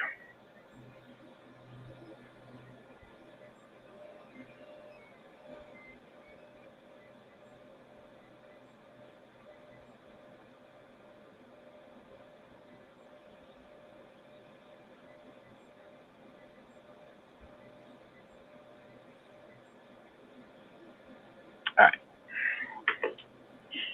Is your print done yet, Dan? No. I will have to say I'm fairly certain SLA takes longer than FDM for some things. It really depends on how tall an object is. But the quality is so much better. It's well worth the wait. Yeah, I mean, and this is the thing that gets me, because I've seen people print miniatures on an Ender 3, and I'm like, oh, okay, I really should do that, and then I never do it. And go ahead. I've never been able to successfully print a mini on any of my printers. My FDM printers. That was the whole reason I first got the Mod Ts, or I first convinced the wife, because I was like, I'll be able to print things and then paint them. And you know how much, I was big into painting again. I pulled out all my 40K, and I was buying things to print them and everything like that. And yeah, no, I didn't do any of that. Not a bit. And like I'm thinking, oh, I'll bring out Baby Yoda and I'll sit here and I'll paint his eyes. And then I'm like, I don't know where my paintbrushes are at. Yeah, like Chris Freeze, are you still in here? There's people I've been seeing paint Baby Yoda lately. They're not giving him eyeballs, and I don't get it. That was the only thing I needed to paint on him because the colors are good. It's just his eyeballs need a little black and he's good to go. Well, he has whites around his eyes, and he has a colored pupil or cornea or iris, whatever part of the eyeball the colored part is. But nobody's been like actually giving him irises. Because most of the pictures don't show that. All the close-up pictures do. You can, like, if you see the close-up of Baby Yoda's, he's got I think they're like blue-gray eyes. But he's got whites on the corners and on the insides. And then he's got ginormous freaking eyeballs. But he has irises and brown. White, brown, and black. No, Thantic. No. Let's see. Baby Yoda. You gotta get the screenshots from the show, because I think I sent some to let's see. Copy. On this episode of Being Demonetized, we show The Mandalorian live on air. I'm just linking to him. I'm not actually showing it.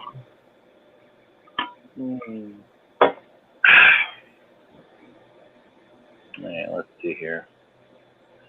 Yeah, I see what you mean.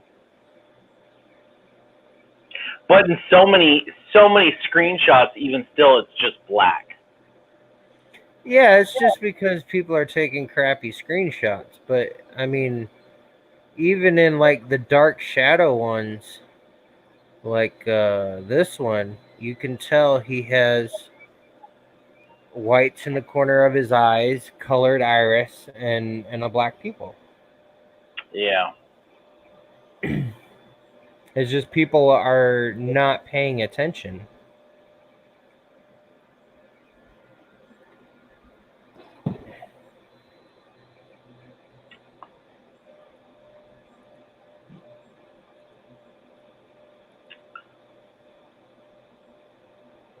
So then it boils down to we're all too lazy to do our own research and pull our own reference shots.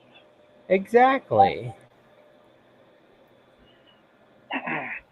That's what I need is a sign on the wall that just says, I am lazy, deal with it.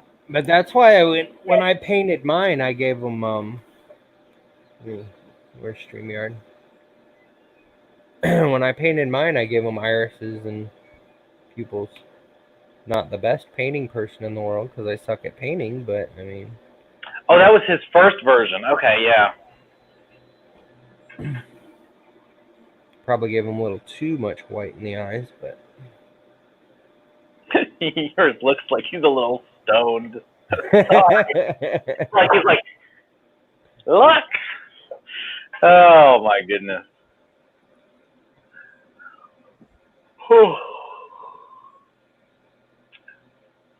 All right, so what two colors should we try to print a moai in tonight?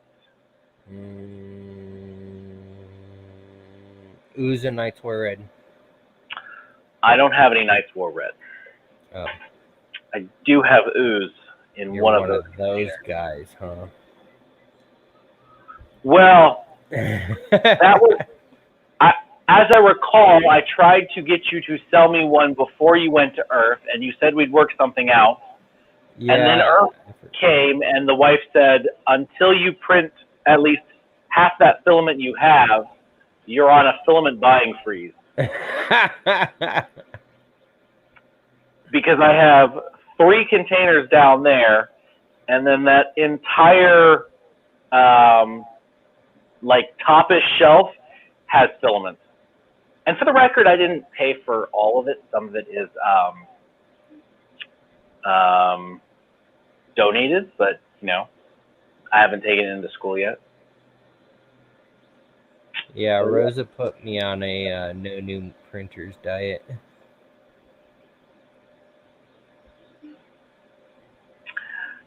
Tell Rosa she needs to move to Florida. That's what I told her every day.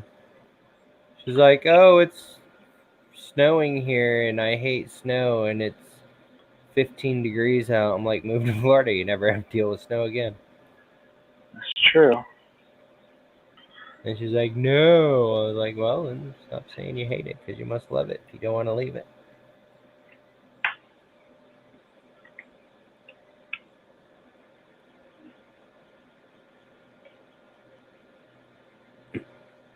We went to North Carolina over the break, and of course, the day after we left and came back home, not winter break, Thanksgiving break, the day after we left, it snowed. But we did take the little one up to a ski resort where they made snow so she could play in snow. Aw. Because love that. We're awesome like that. Oh, yeah. She's the one that actually was like, okay, I'm ready to go. I'm cold and wet. And I'm like, all right, we'll go. I would have liked to have gone snowboarding, but we just didn't have that kind of time. When I lived in Alaska, I could ski my friggin' butt off, but I cannot snowboard at all. I busted my butt so many times I thought I broke my tailbone.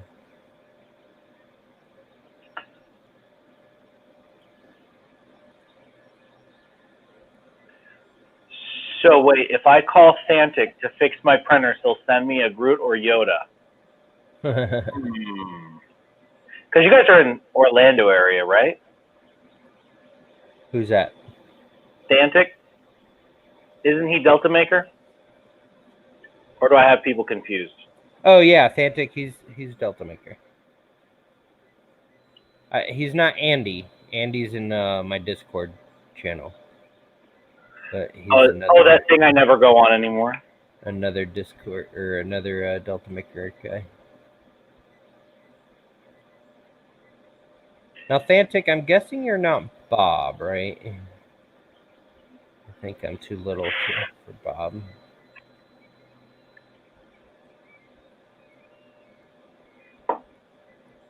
Are you East Orlando, Mid Orlando, or West Orlando? Oh, okay. So Fun Spot. I think that's East Orlando. Oh yeah, I know Bob's the owner. I just didn't know if you were Bob in here. No, Bob's your uncle. Yeah.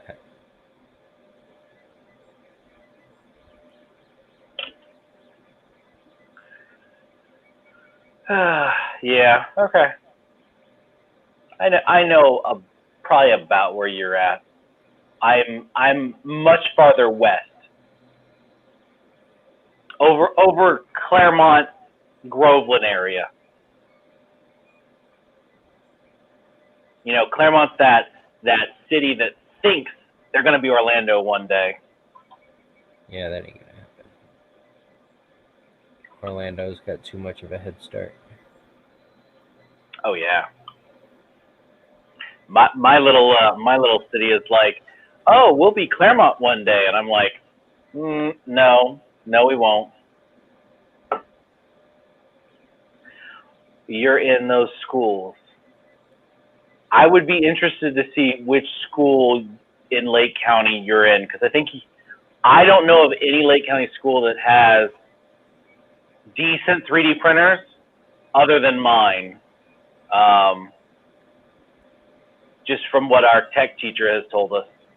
We have 3 schools that have a MakerBot replicator that sits there collecting dust because they don't know how to use them.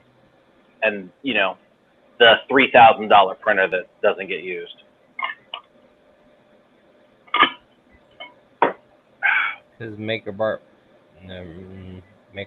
markets their trash.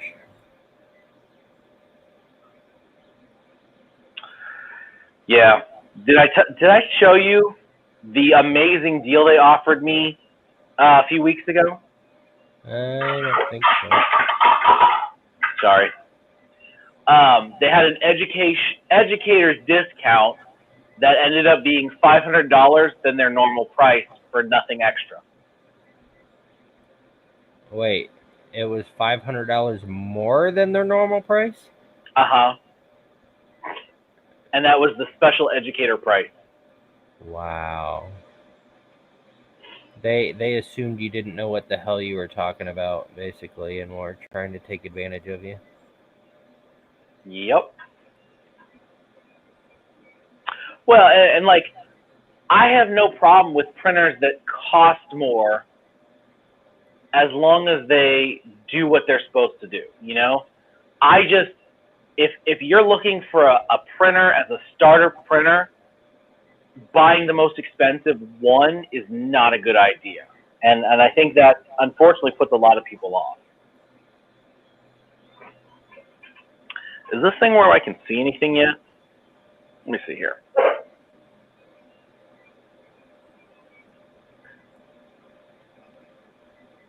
Why can't I zoom in more?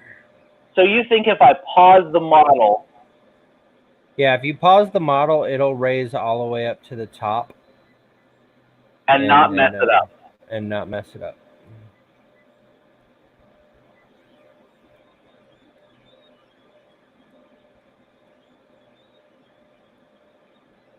Oh yeah, there's two on there.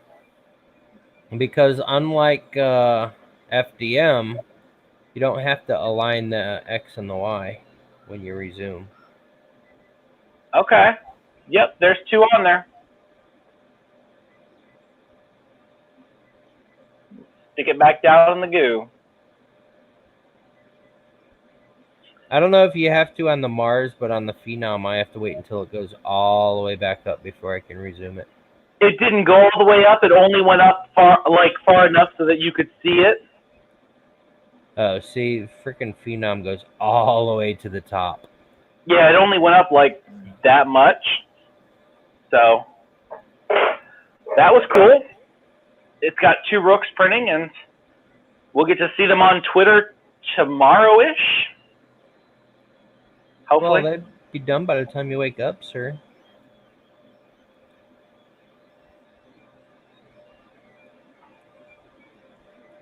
You're assuming I have time in the morning? Oh, yeah, tomorrow's Monday, isn't it? Yeah. It's school day.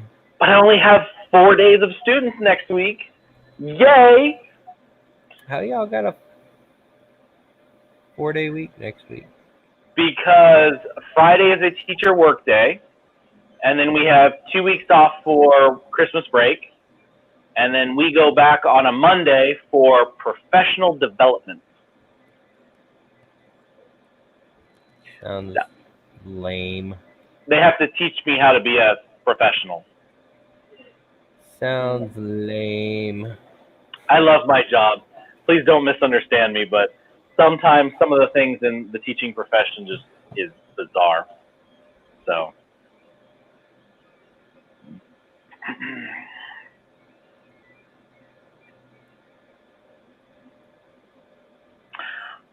I have a lot more respect that you've said that, Santic, than you know.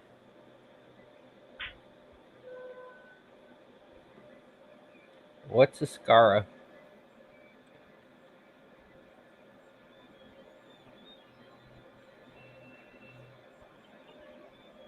Yeah, I'm quite curious what a scar is as well.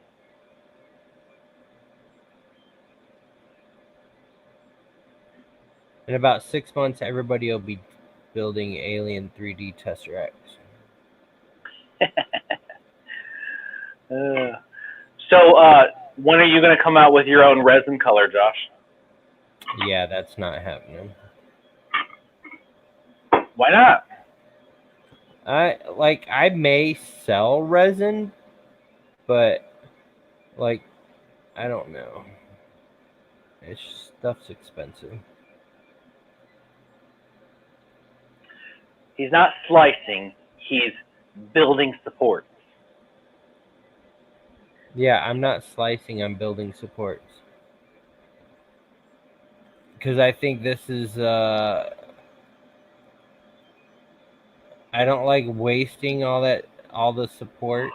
Like, there's way too many supports that Chidubox adds. And it misses so many spots that I've got to go through it anyways and redo all this stuff anyways. Way too many islands get missed.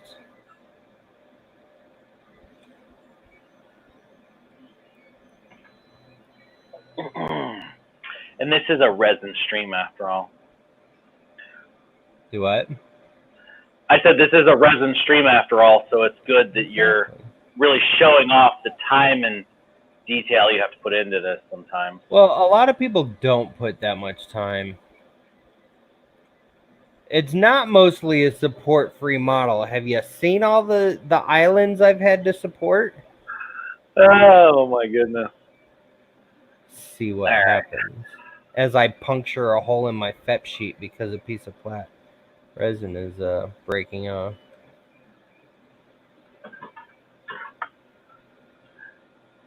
All right, I got it.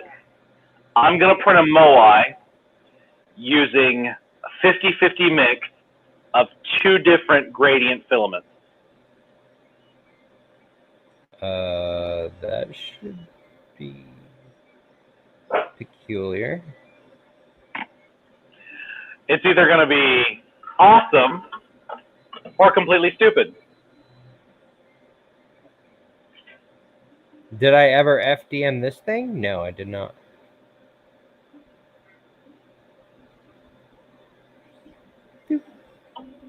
I hate anything that prints with supports on FDM. I don't print it. I hate supports.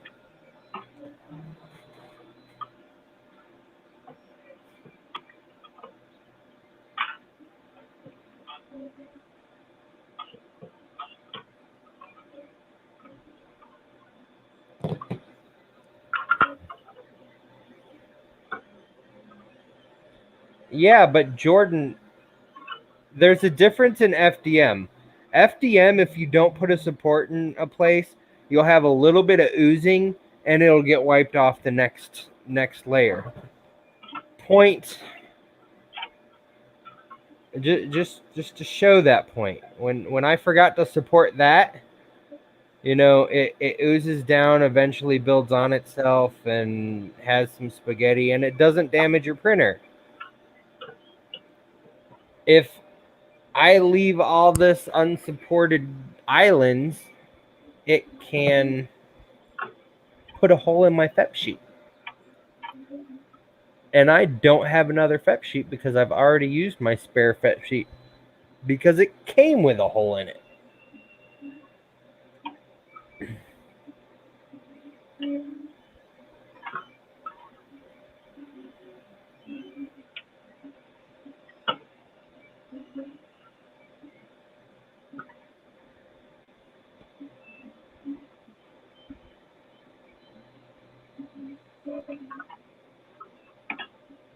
Yeah, I've had things build on top of the spaghetti all the time.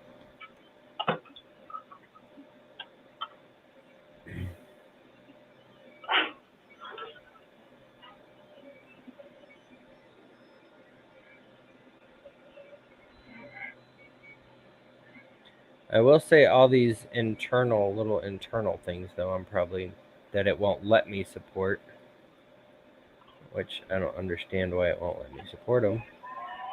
I'll probably let those go.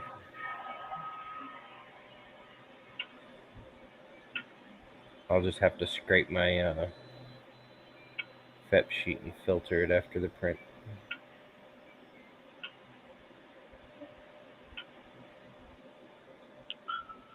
All right.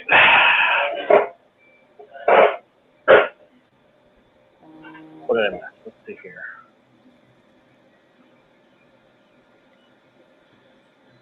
All right, I'll stop boring y'all with supports because I gotta support the supports. I'll do that So, some other time. Ah, yeah. I think that's the other weird thing you have to think about is it prints upside down.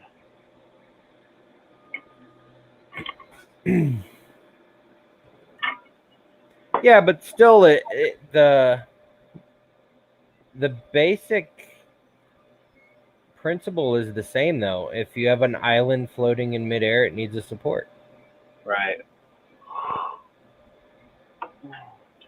Which this printer didn't come with any spare anything. You didn't get a spare FEP sheet with that? Nah.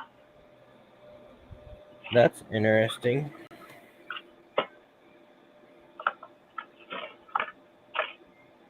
Not unless it's in some other box. All right, Rose is reminding me I have to do a giveaway tonight. Ooh, fancy. So let me pull up Nightbot. Nightbot. What do I want to give away tonight? How about a set of titanium heat breaks that are E3D V6 compatible?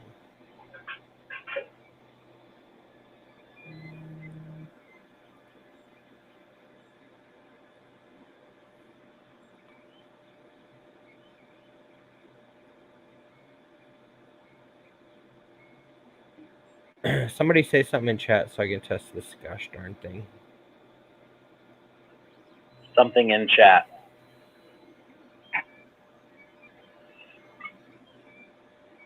Nightbot, why are you in the channel? There you go. Now you've joined the channel. That's why your viewership is lower, because Nightbot's not in the channel. All right, it's not catching.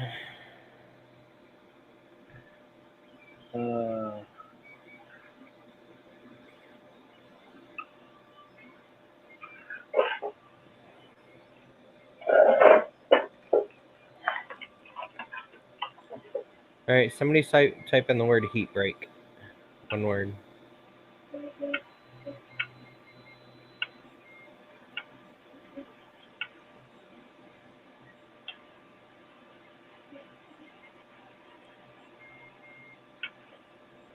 All right, Nightbot, you're annoying me. Why isn't this working?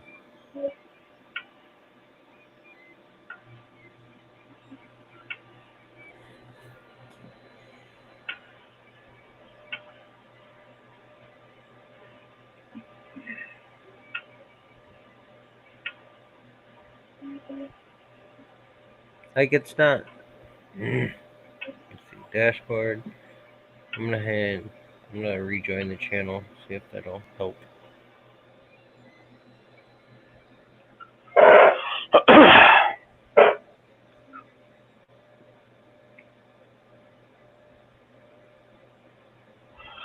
going to have to do it old school. Break out the dice, assign everybody a number, and roll.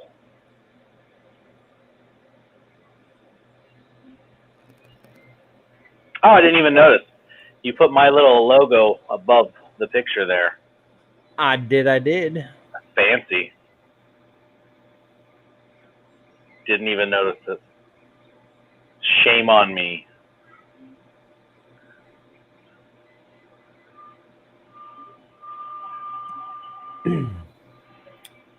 All right.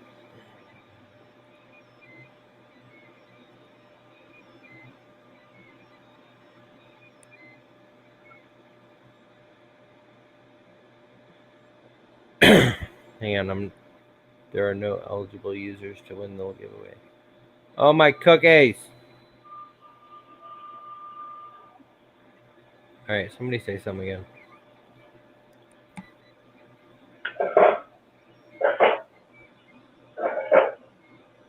No, if you reboot, we're going to do the roll without you.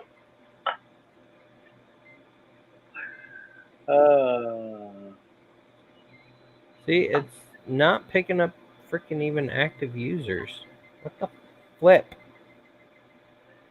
Is it because it's set on top chat? Nightbox, you're annoying me. No, it shouldn't matter. But let's change it to live chat just in case. But it's a bot. That shouldn't matter for the bots. Oh, there's Viking.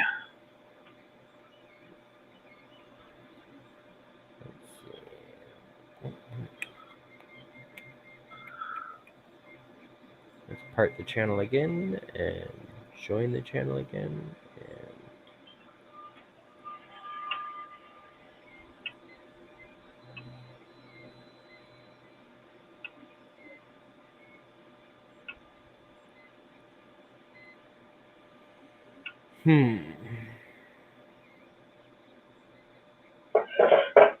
Wait, why is Nightbot?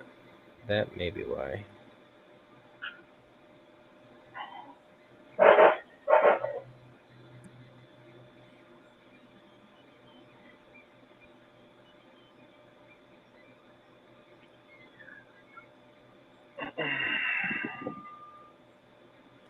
Wonder if YouTube banned Nightbot because it's saying Nightbot's not found in the channel list.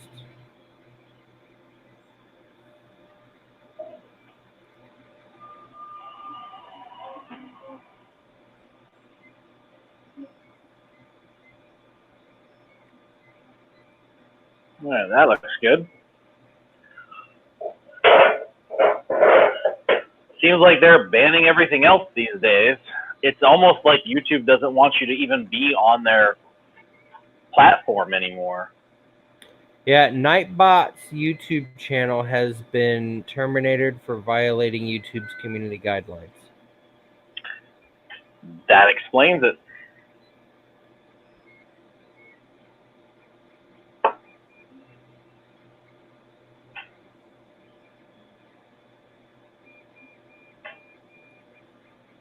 Yeah, I just typed in Nightbot ban, and the first thing is Nightbot banned on YouTube.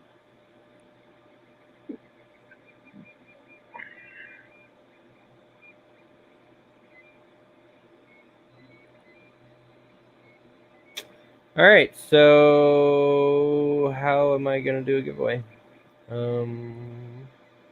What's that one that Community Ketchup uses where they type everybody's name into a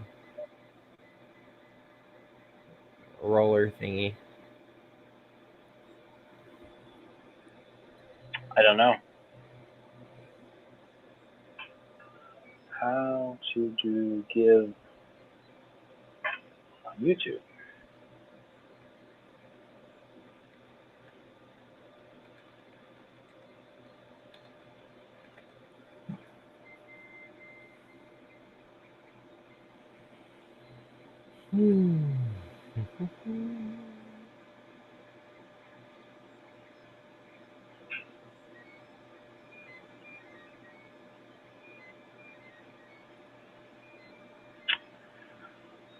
Well, you could always type everybody's name down and go from there.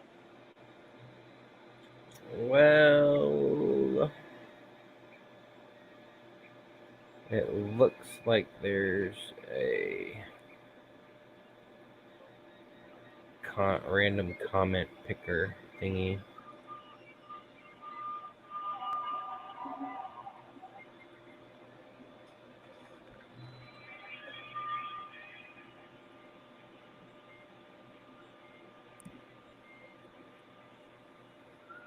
Why does it say my video has comments disabled? What? Well, comments are the replies, aren't they? Oh, comments are the bottom. Gosh darn it. Yeah. I don't want to do that.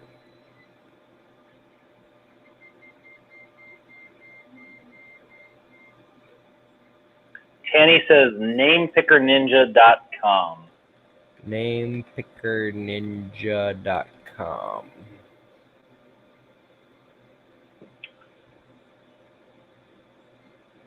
Add name.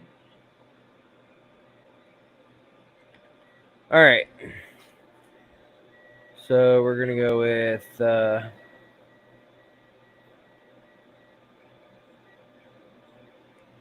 the people I can currently see in my chat list are Greg, Tanny, Julie, Antic,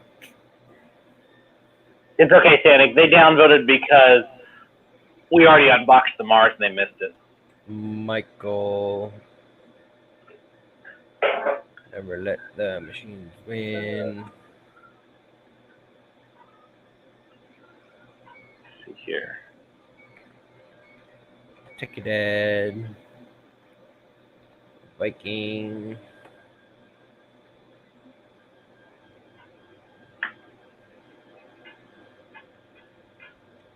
Jordan.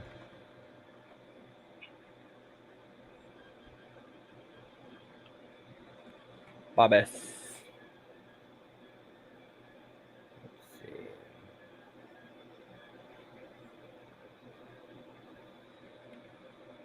You said they're winning titanium heat breaks that are E3D V6 compatible? Yes. All right.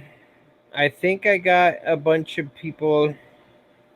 If you did not hear me, these are the people I have so far: Greg, Tanny, Julie, Thantic, Michael, Never Let the Machines Win, Techie Dad, Viking, Jordan, Bob S. If you did not hear your name called, say something so I can add you to the giveaway. Kit. Yeah, I don't want to waste the time setting up Streamlabs. Maybe next time. Did you get Red Light 34? Corey Mack. And Red Light. Tamara? That's Tanny. Oh, okay. I thought Tanny was Tanny. Tanny's got 2 accounts. Good Lord, man.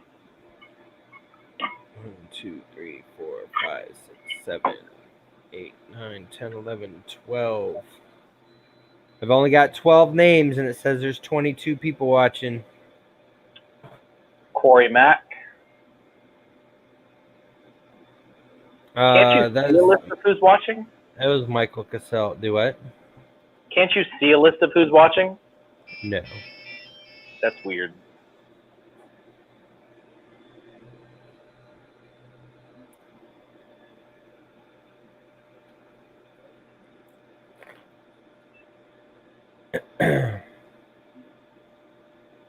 My hat finished printing with its Oh my spaghetti. God.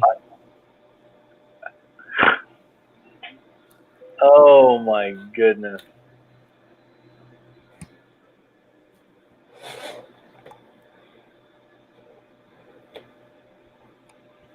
I mean, honestly, just take some glue and glue that the way it is, and what a perfect 3D printing holiday ornament thing.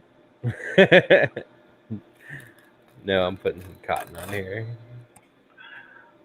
Uh, All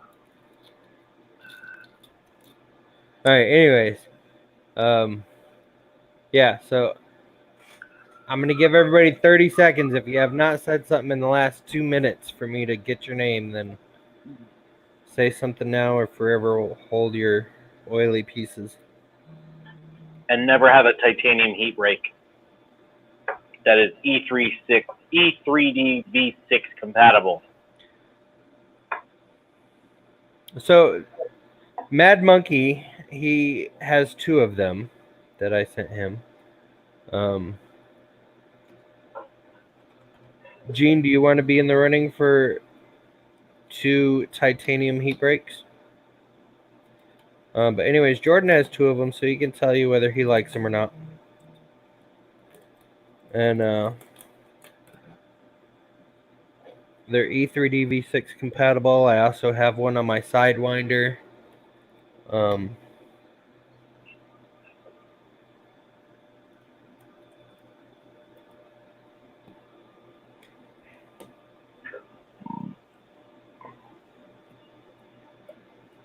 Alright, I'm gonna roll it again. I will do a screen capture, add source. Screen capture.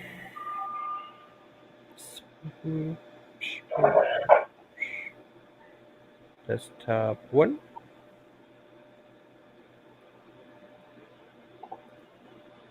Let me make myself big for a moment. Do one last check for names. All right, if you snoozed, you losed. Go.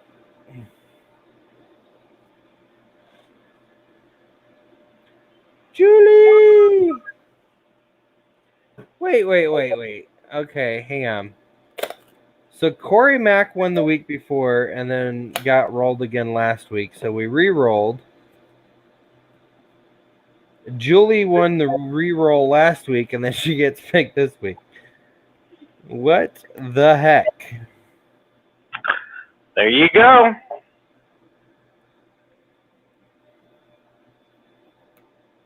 So Julie, I will leave it up to you whether you want to keep it or pass it.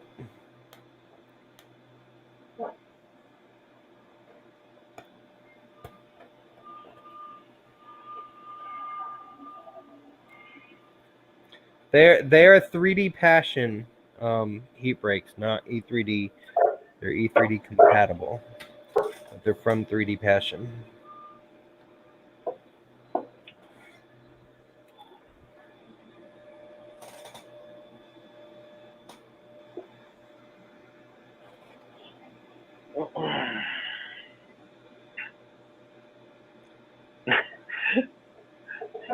Kit says, so for fun, you should roll again and we can see for who's going to win next week. Well, then we know who doesn't have to watch the stream next week. Only person that's going to have to watch the stream is the person who's going to win.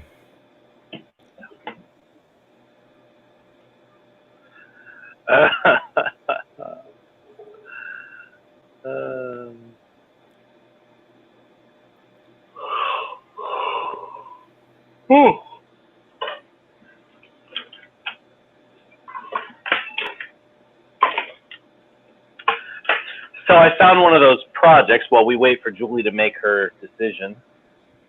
Oh, she's going to keep it. She's going to keep it? That's cool. Good. That's completely fine.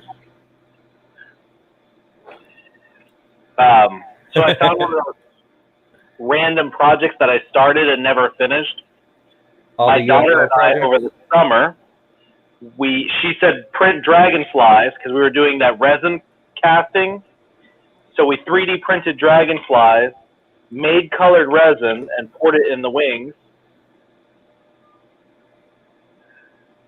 Aww. And then never finished it. So I have all of these dragonflies, and we haven't done anything with them yet. So there you go. Well, I mean, she is only, what, 3? Yeah. So she's completely squirrel. And so is her father.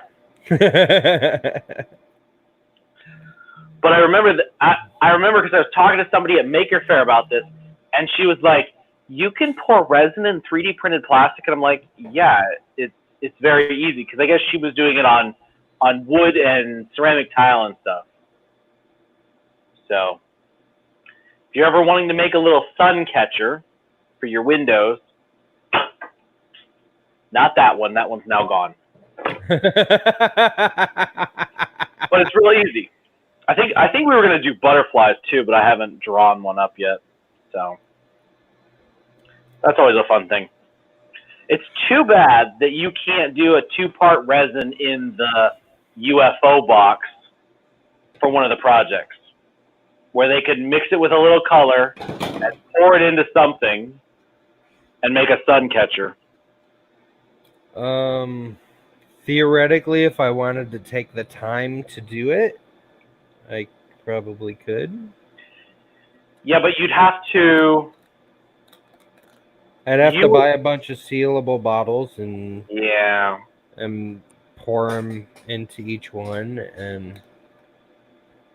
Because it would have to be 2-part, so you'd have to pour equal amounts, and... Yeah. My job's already hard enough, Dan. Unless you can find a company that does the resin that will ship you tiny little sample bottles. Because then that would be cool.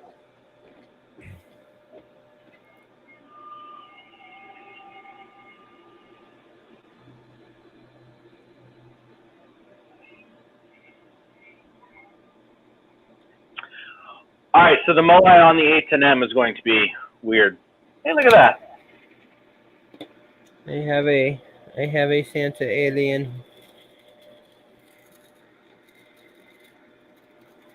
I think Carson killed her husband. So I don't know if he finished the remods.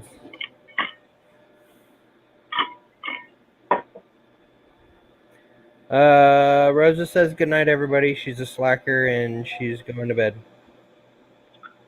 I don't blame her. Wait, isn't she a time zone behind us? No, she's in the same time zone. Oh, okay. Then I don't blame her.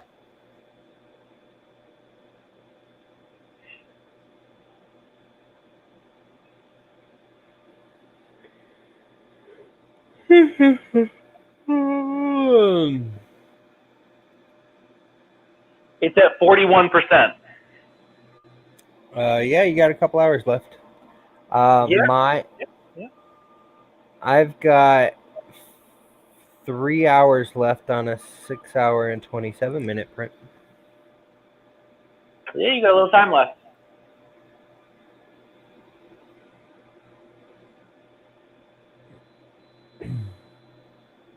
Trying to think if I should print anything on the CR10S or just wait till my Zealtech order comes in on Tuesday.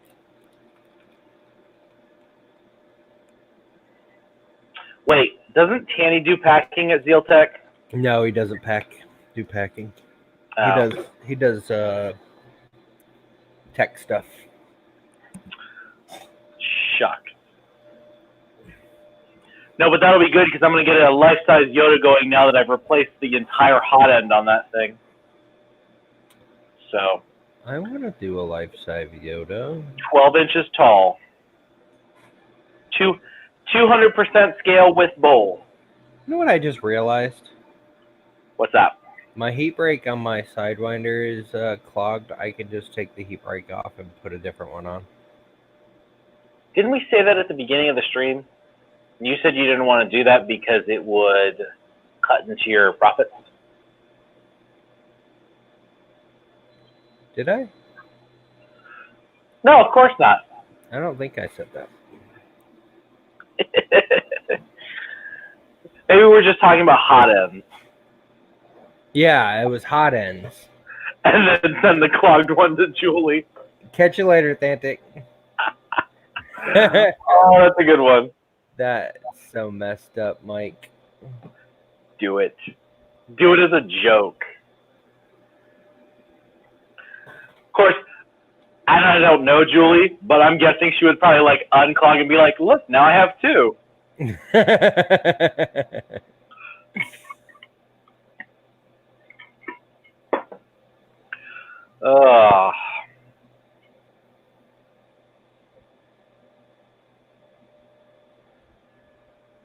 Okay, we got 27 minutes left.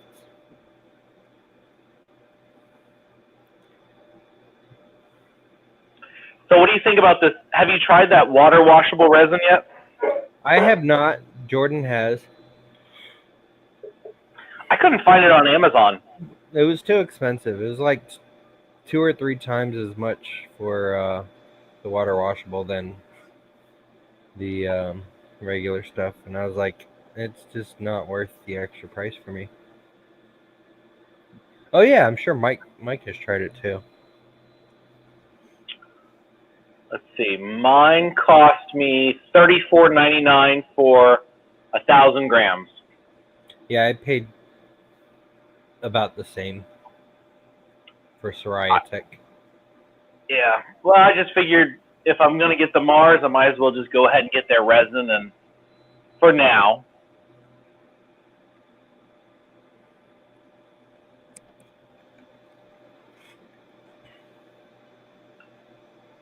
Yeah, I don't know why I couldn't find it, though. It was weird.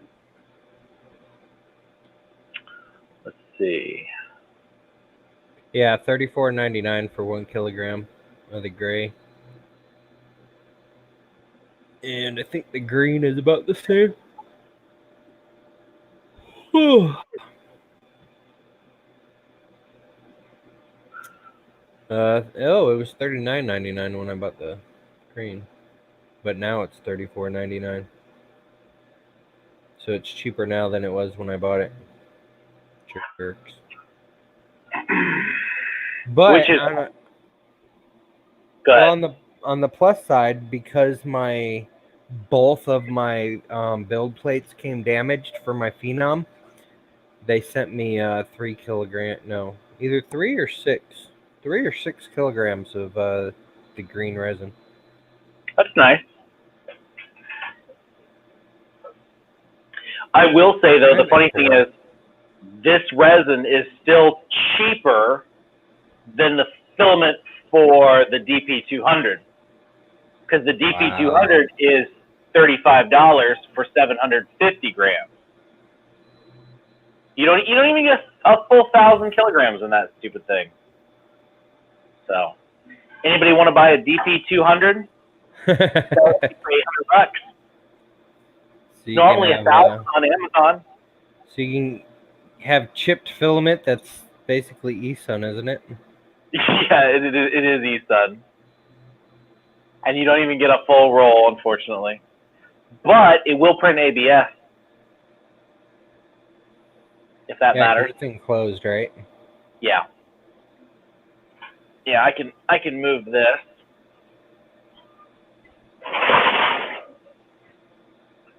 No. I did always like that I could send a print to it over the Wi-Fi. So that was nice. Which I know I could probably do with all my machines if I got the right stuff, but I'm lazy. Well, all you need is a couple Raspberry Pis. Yeah, lazy. Remember? Lazy. Or if you have a spare laptop around there. That's true. I just set up a Octoprint farm on my laptop. Why is my camera so out of focus tonight? I've noticed that it'll be fine, and then all of a sudden it doesn't want to look at you anymore. It's stupid. I think it's too bad.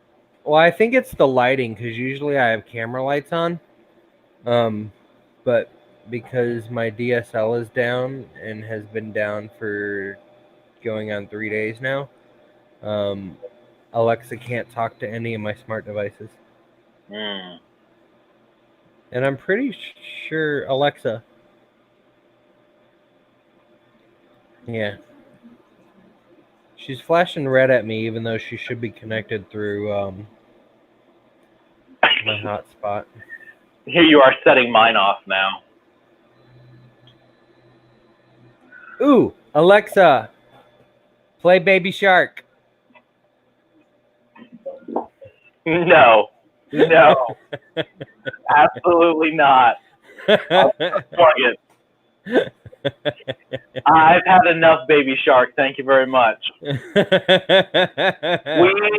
little one made me listen to Baby Shark so much on the way home after work that we invented our own lyrics to the song involving our dogs.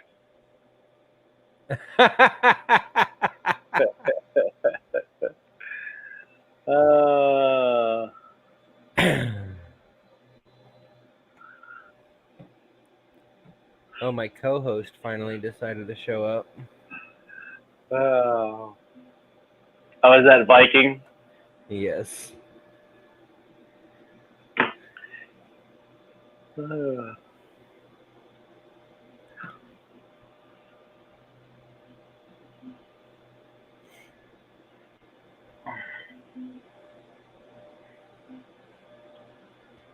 Does anybody use the shopping list for Alexa? No, I have that turned off, and I have the one-click shopping or whatever, purchasing. It's bad enough that my daughter can actually get her to play stuff on Pandora now. Viking, I thought you were still walking home from your girlfriend's house. I haven't been too good at paying attention to chat tonight. That's why you have moderators to pay attention for you.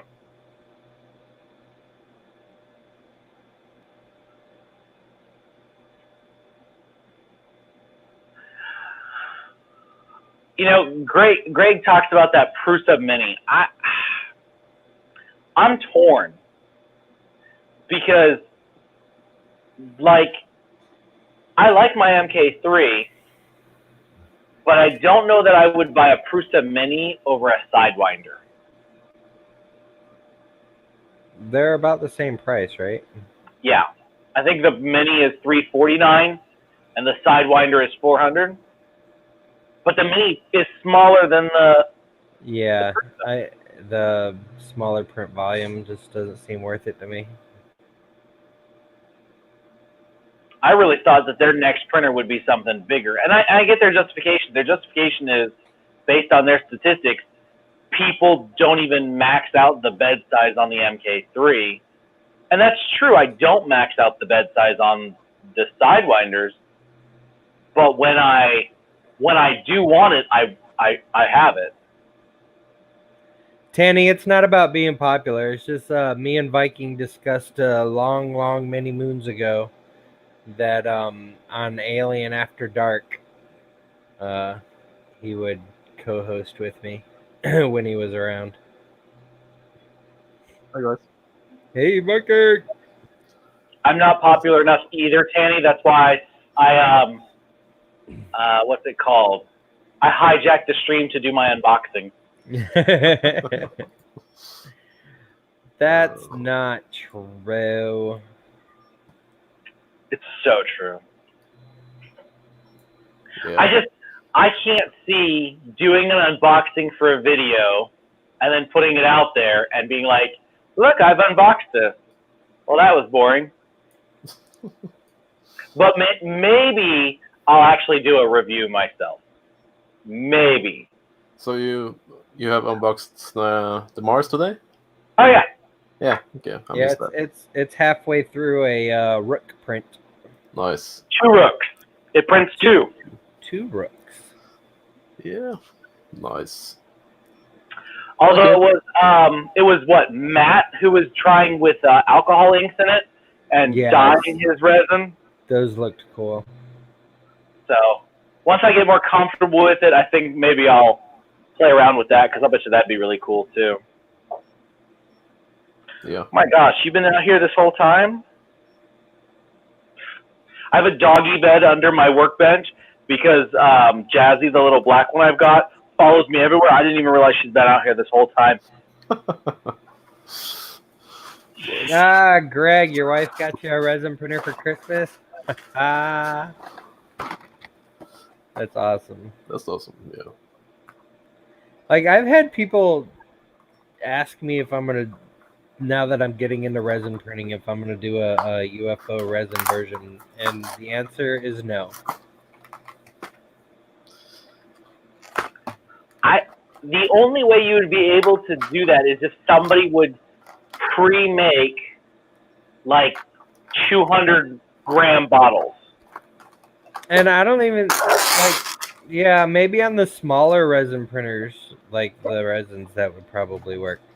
But I don't think any resin company is going to have 200-gram bottles. Yeah. Well, I don't think so. I mean, you could do Those look yummy. chocolate hearts. Yeah.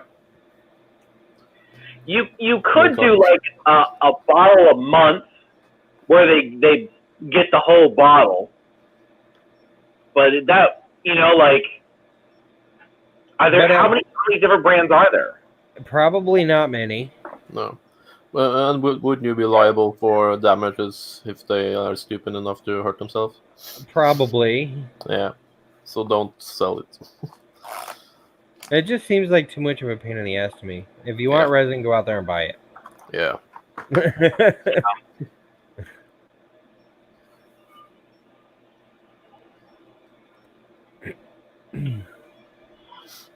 If that moai finishes, that's really cool because one side is purple and the other side is green, and in between it's like a silver color. Nice. I don't know if I can. Best smelling resin. I can't get you close enough. Greg, the Soraya tech that I've been using, I've used gray and green now. I haven't smelled anything. The IPA smells way Yeah, worse than the that's resin bad. does. The monicure I have isn't that bad. And the cubic was a bit worse, but not that bad Yeah, either. my any cubic I got green and black. I haven't opened the black yet, but the green gave me a headache, I think. Remember when I did my photon and it was behind me when I was over there? When I very first got my photon, Yeah, it gave me a headache. yeah, you got a bit stoned. I got the Elegoo. I haven't smelled anything since I've been here, but I haven't even opened it yet either. The Soraya Tech is SIRAYA Tech. They have some cool resins. Well, I don't know if I'm supposed to give this information out. Nobody told me it was a secret. But the guy that owns Peopoly also owns Soraya Tech. Yeah. Sriracha sauce tech. Sriracha sauce tech. That sounds like something Brian Vines would say. Yeah, same league.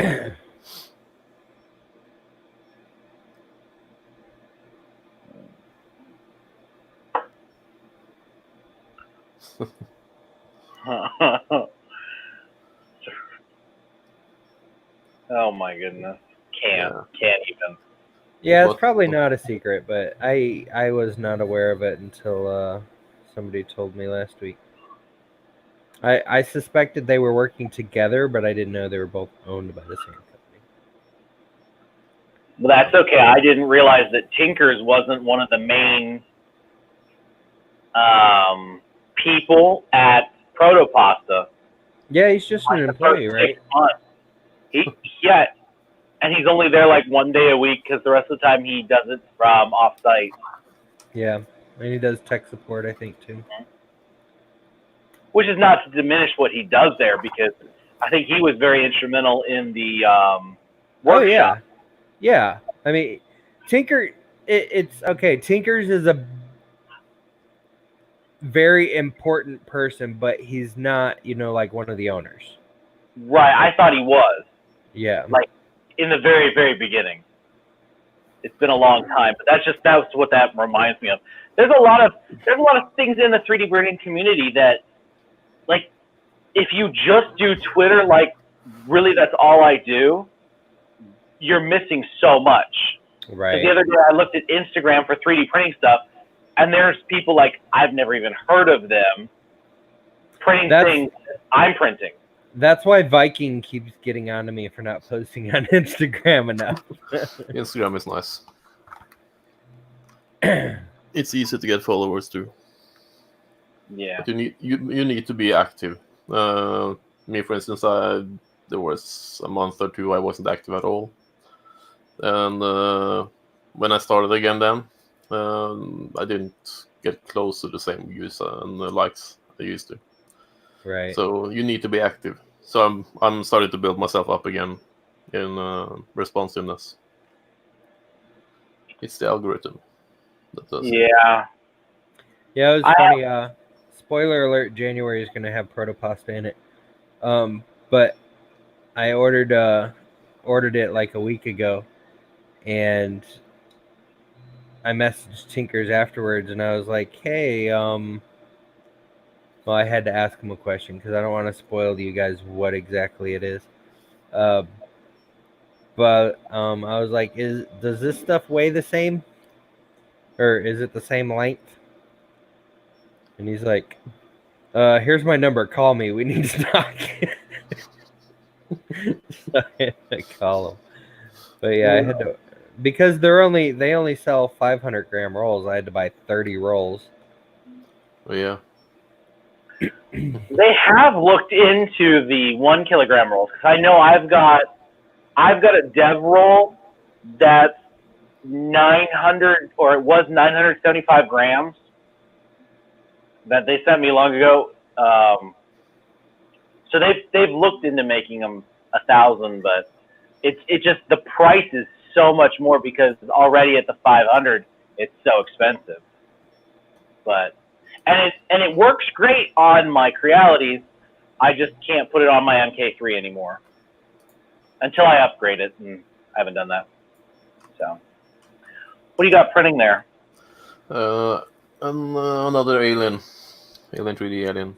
Yeah, Carson, you say sweet now, but I will tell you the filament I'm putting in it is not going to be the easiest to print, I don't think. Oh, is this the one that I think it is? Did you tell us about it? Yeah. Okay. Yeah. I won't say anything then.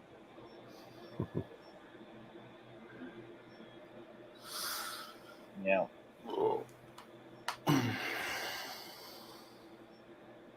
But yeah, as far as like getting involved in Instagram goes, I'm not gonna go there until I'm done learning ZBrush. And Yeah. I need to make a choice. I either need to stop rewatching Marvel movies and watch ZBrush tutorials, or did you buy ZBrush? Okay. Do you really want me to answer that? Never mind. Never mind. Eventually, yes, I will buy it. Learn the new Blender, because the sculpting tools in the new Blender are way better than they used to be. Yeah, that's what I'm trying to learn. I tried, and I'm hitting more of a roadblock with Blender than I am with ZBrush. Yeah, it's free though. Free. Totally free. Free. Yeah, I know what I mean. Free. Free forever. How about that one? Yeah. That's true. With updates and support. Yeah. That's true. Well, it's free for now. Yeah. They could change that at any time. Tanny, it is not the matte fiber, I'll tell you that much. Wait, okay. I'll do a quick poll. Does anybody in here not want a spoiler for one of the January filaments? I think you should tell it to them in the form of charade.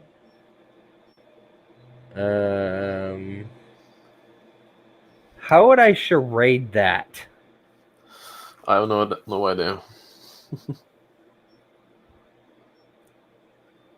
Yeah. All right, everybody's saying they don't care about spoilers, so it's carbon fiber PLA. I'm still trying to think how you would charade it. I guess you could go like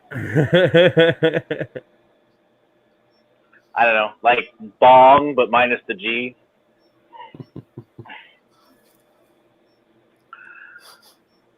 Oh my goodness. Carson. But the reason Tinkers had to call me is he told me I had to warn everybody that the original carbon fiber PLA, which is the one I purchased and is like $53 a kilogram, is Yeah, Mike. actually I think it was more than that. I can't remember. Very Anyways, abrasive. however much it is, it's freaking expensive.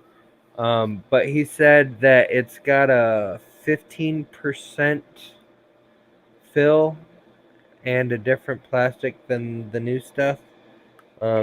He says it can be more brittle. Just don't bend it past like 45 degrees or 90 degrees or something like that. Yeah. But yeah. Well, I can say at least 100 of my subscribers have hardened nozzles because I sent that as an accessory last January. On the printer, I won't print photopasta on. At least brass nozzles are cheap. so they can be replaced, and it's only 20 meters.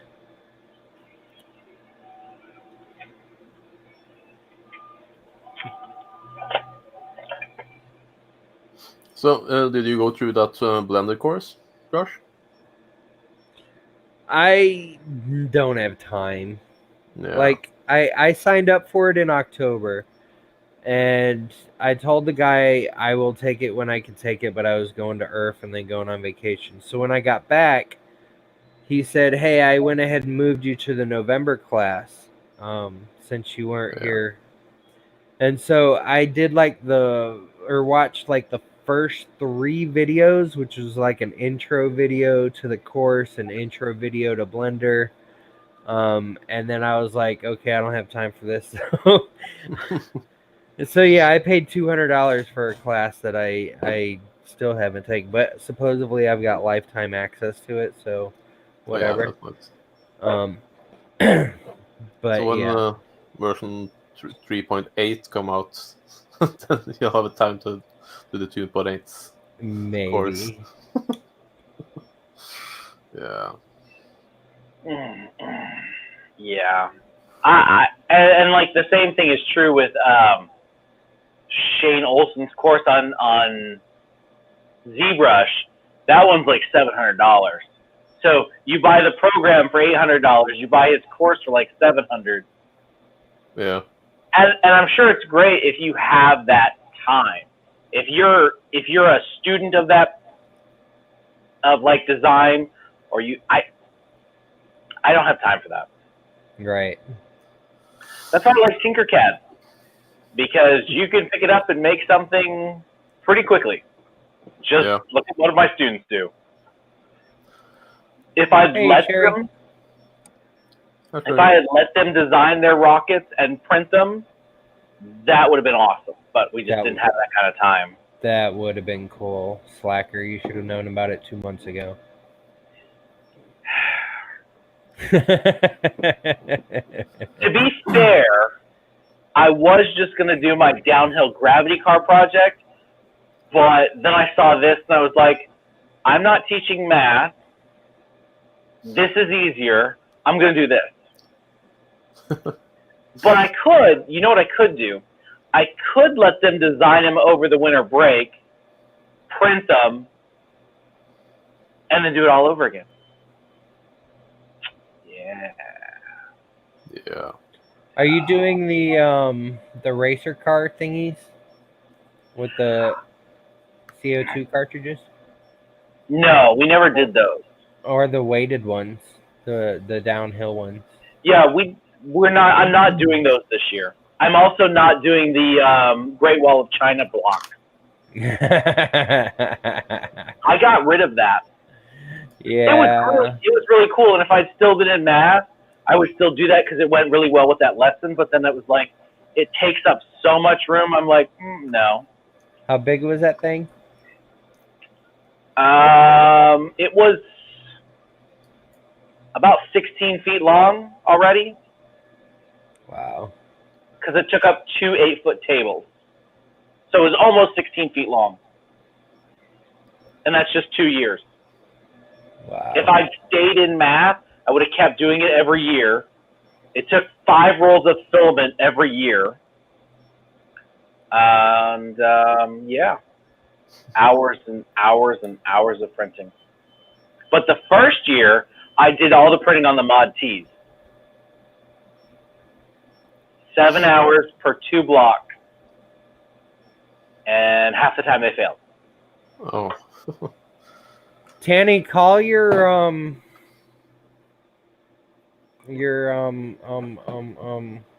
local post office on Monday, if you haven't already. Can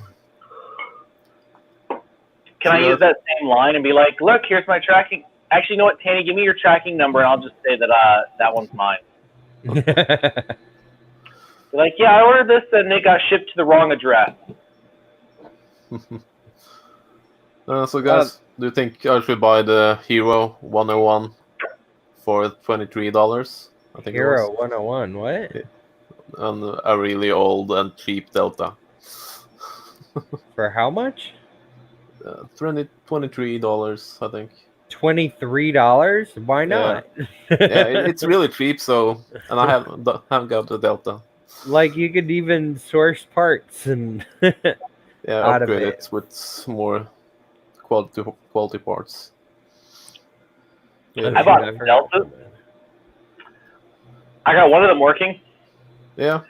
The one I was building at home, the cable from the limit switches is too short. Oh yeah. Oh, Carson, don't look for your UFO too closely. While I was packing shipments today, I found your UFO next to Viking's UFO, which I was holding on to Viking's UFO for when I send his stuff. I'm waiting from Jim for the Edge Attack, and somehow y'all's UFO got in with Viking's UFO, so it still hasn't been shipped yet. It's magnetic.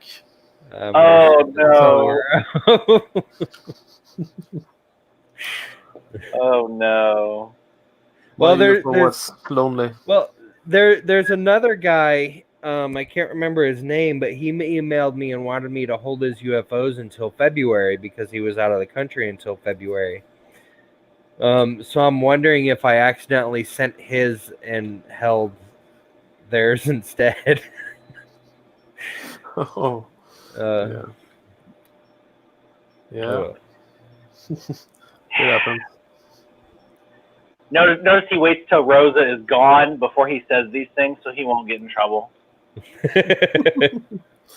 But the bad thing is tomorrow when she goes to work, she like rewatches the video. Or if she wakes up before I do and I don't respond when she texts me, she'll go back and watch the rest of this video to kill time. Sorry, Carson. I'll get it out and I'll give you the tracking number tomorrow.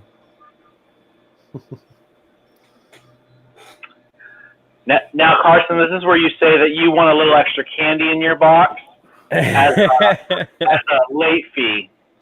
I don't have any extra of the Andes mints. I do have extra of last month's candy if you want any more candy corn or Twizzlers. Yeah, where was the candy cane? Do you remember what happened last year? No. So last year I put candy canes and cocoa powder in the boxes. The cocoa packets in a lot of people's boxes got punctured by the electronics because I believe there was that motor, the gear motor from the ice skating rink. I do remember that. Punctured the cocoa packets, and people were opening their boxes, and there was friggin' cocoa everywhere. Cocoa bombs. Oh, it was freaking hilarious, but still. I almost did it again this year, but I was like, no, I'm just going to get some Andes candies because I already wasted so much. Well, I'm not going to say wasted. Put it this way. This month, I lost money on the UFOs. Yeah, we told you to stop doing that. Yeah, I know, but I have to have at least one expensive box a year. I have a drawer. It's so bad, but I have a drawer of all the project parts. I just keep putting everything in there. And eventually what I'll do is I'll just take it out and build a giant robot because there'll be so much stuff in there.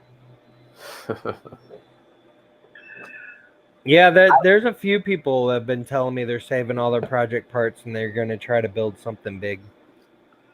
Well, I like the projects. I've always liked the projects. It's just like I start to print it and then I get distracted with school, which is, Excuses. Well, what I'm trying to do is I'm trying to get all the projects done so I can take them to Murph. Because, like, one of my number one questions at Earth, people were asking was, where are the projects? Do you have any of them made so you can show off here?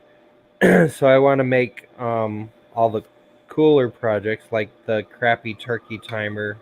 I'm sorry, the absolute best turkey timer in the world from last November, I will probably not make. That was great, though. But But yeah, I need to make all the projects and have them with me at Murph. There's always this horrible one. No, that one was awesome. What are you talking about? I was just playing with it today, actually, too.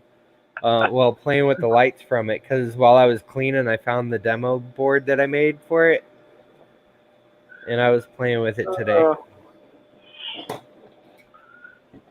No, those flashing freaking hats and the flashing pot of gold that you made, they were freaking cool.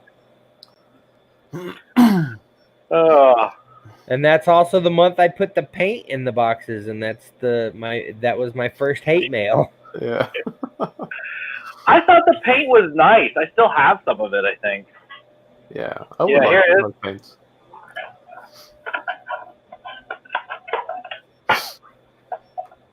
It was Azteca paint, wasn't it?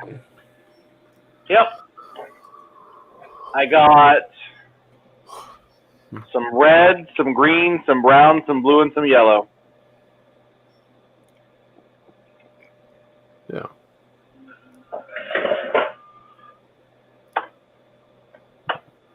Michael Cassell, why don't you print in some Pet G? I love Pet G. Pet G is my favorite filament to print with. I keep forgetting that I have to email the guy from Klein because he was going to send me information that I could use to convince my school district that printing in TPU and Pet G was not going to kill the students. I have actually had parents say, "Oh, you have 3D printing? I heard that was toxic."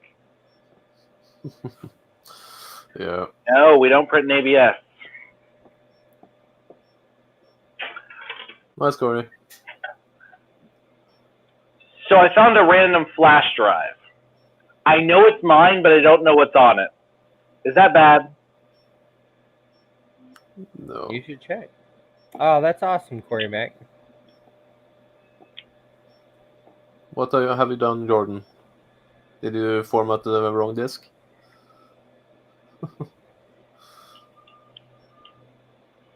Yeah, Greg, just if you do ever make the dagger, don't use the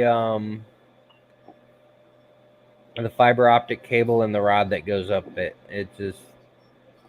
It's way cooler without it.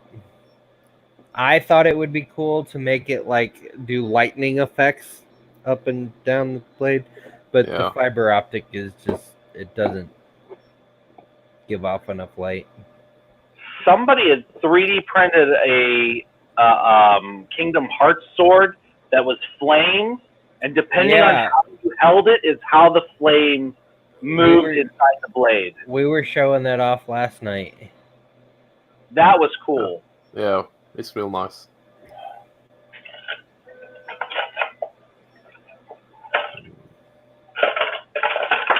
Yeah, it was Brian Vines. Is that who it was? Well, no, it was Brian Vines that did the dagger without the fiber optic. I found nozzles. You know, I have like 10 extra hardened nozzles from last year's UFO, and I have no idea where they're at. Yeah, that'd be a good little giveaway for you. Now these are Creality nozzles. From which printer? I don't know. I mean, it's from the CR10S, but I don't know if it's from mine or from one of the ones at school. Which are all mine, I swear. It's my story, and I'm sticking to it. If you ever leave there, they're not going to know what to do.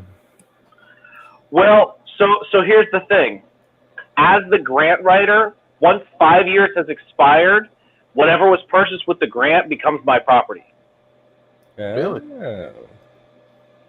So I didn't know grants worked like that. Apparently. That's awesome.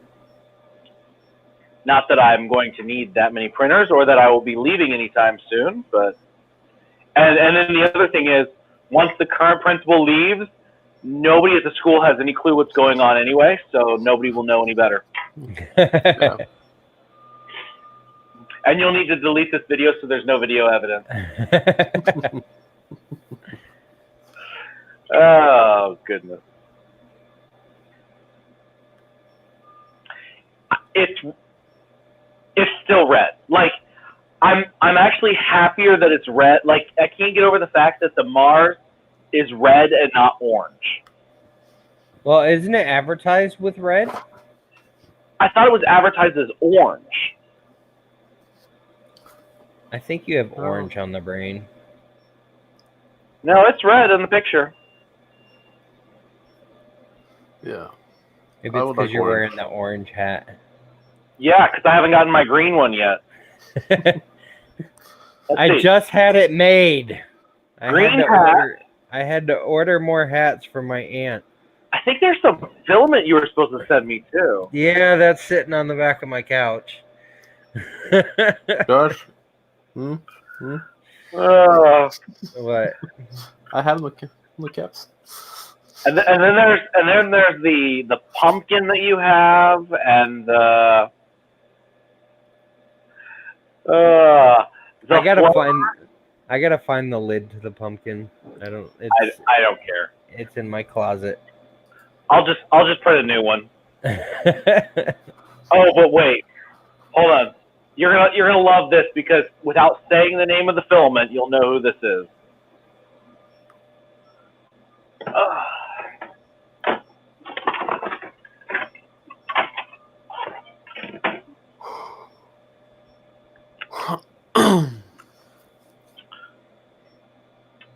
Okay.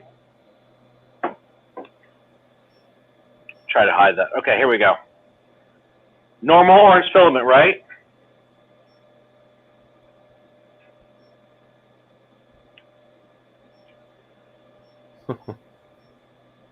Wow, it just continues to snap like that? The entire roll.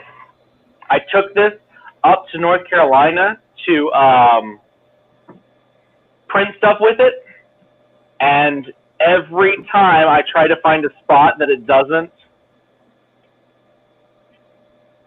Wow. Oh, that sucks. Was it sealed? Yeah. Put it in a dehydrator and try it. See if it.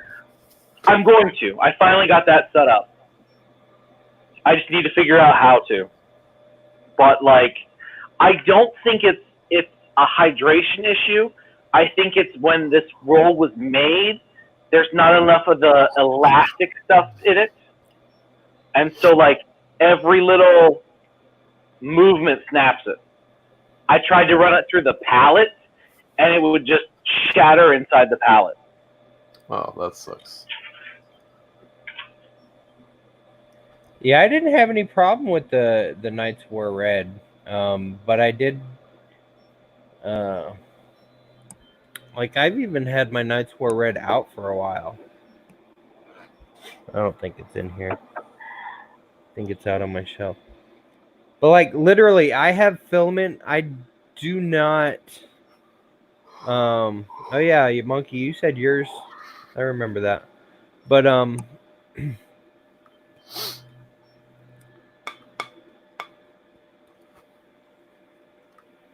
was it the whole roll? So far. No, I mean, I'm sorry, Jordan. Oh. His Knights War Red that he got. But yeah, so like all my filament is just sitting out on shelves. Actually, some of it is just sitting in bins. Because I probably have like over 200 open rolls of filament. And I will just grab it and print with it. Yeah.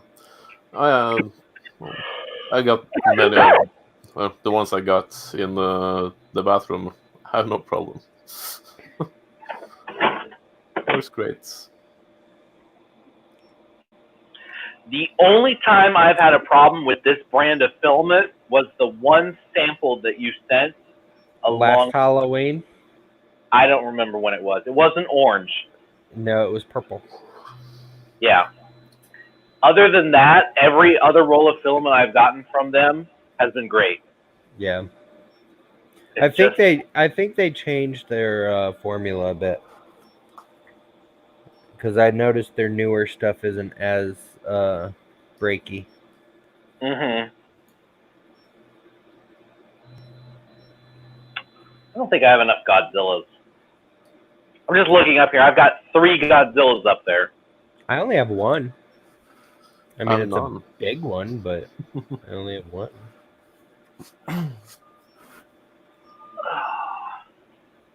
Yeah, but do you have a 2-color one? No, I don't. Do you remember how many hours I spent splitting this apart? But I have one in probed green. And it's probably bigger than this one, too.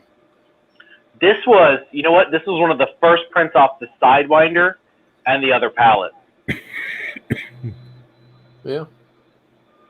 So Mad nice. Monkey, there's certain companies that we will not talk smack about in a live forum because we respect them, and it's not anything against the company because they have gone above and beyond to take care of me.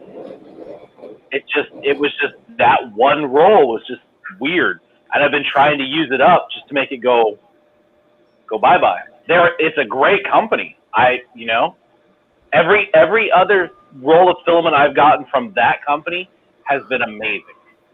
yeah, I'm like I said, their old stuff I think they had a problem with. Their new stuff has been really good, and I'm not gonna name any names. I got one of those too. Yeah, they're really cool, aren't they? I got the hoodie. Did you see my hoodie? I did not get the hoodie. I want the hoodie. Yeah, I got a hoodie. Yeah.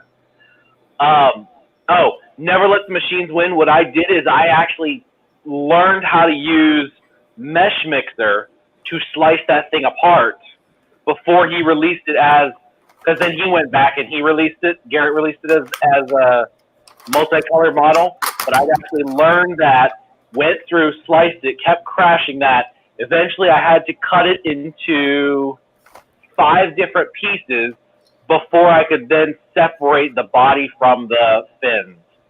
Did you see that one that person made that was 2-color and they put lights and smoke in it? Yeah. That was really cool.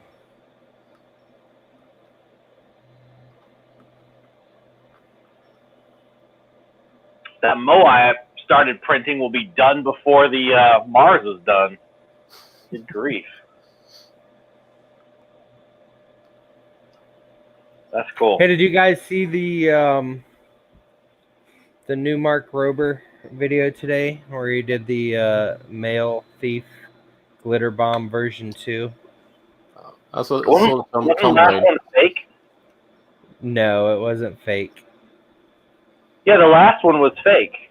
No, it wasn't completely fake. It had a couple. He let his friends do it, and then his friends faked it, and he didn't know it was faked. And then he found out afterwards it was faked, and he put out a apology video. No, but I did see the one that took Adam Savage's hover unicycle thing and added in Star Wars stuff. Turned it into a Star Wars thing. Yeah, that was pretty awesome. That was good. That's cool. That guy does some amazing videos. You just need him to do one of you and I don't know, something probe related. Yeah, I made a comment, but I'm sure he costs a good chunk of change to do anything cool like that. You're not popular enough. Sorry. No, I'm definitely not. I don't even have 1,000 subscribers on YouTube. What is it? 1,000 gets you a silver play button, and 100,000 gets you gold, or no? It's 100,000 gets you silver. Yeah. I just need to get monetized so I can start earning money to put back into the UFOs. Yeah. Like, I've got a mothership prize this month. I have one for next month. I don't have one for March. $400 and there's your mothership prize for March. What's that? I said $400 and there's your mothership prize for March. Yeah, no. Use EP200. Put it up on Etsy or something, or eBay, I just don't want to ship it. Night, Carson. Yeah, Carson, what happened to your website? What have you been doing, slacker?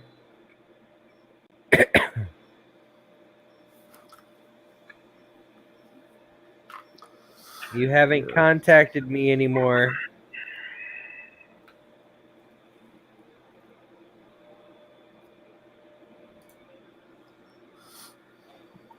And drinking. Definitely takes precedence. Yeah, it's all good. Mostly drinking. All right, it is actually almost 11:30, and I'm super tired, and I have to get up and launch some changes for Maggiano's websites tomorrow morning before my client goes crazy. But so I'm gonna go ahead and end the stream.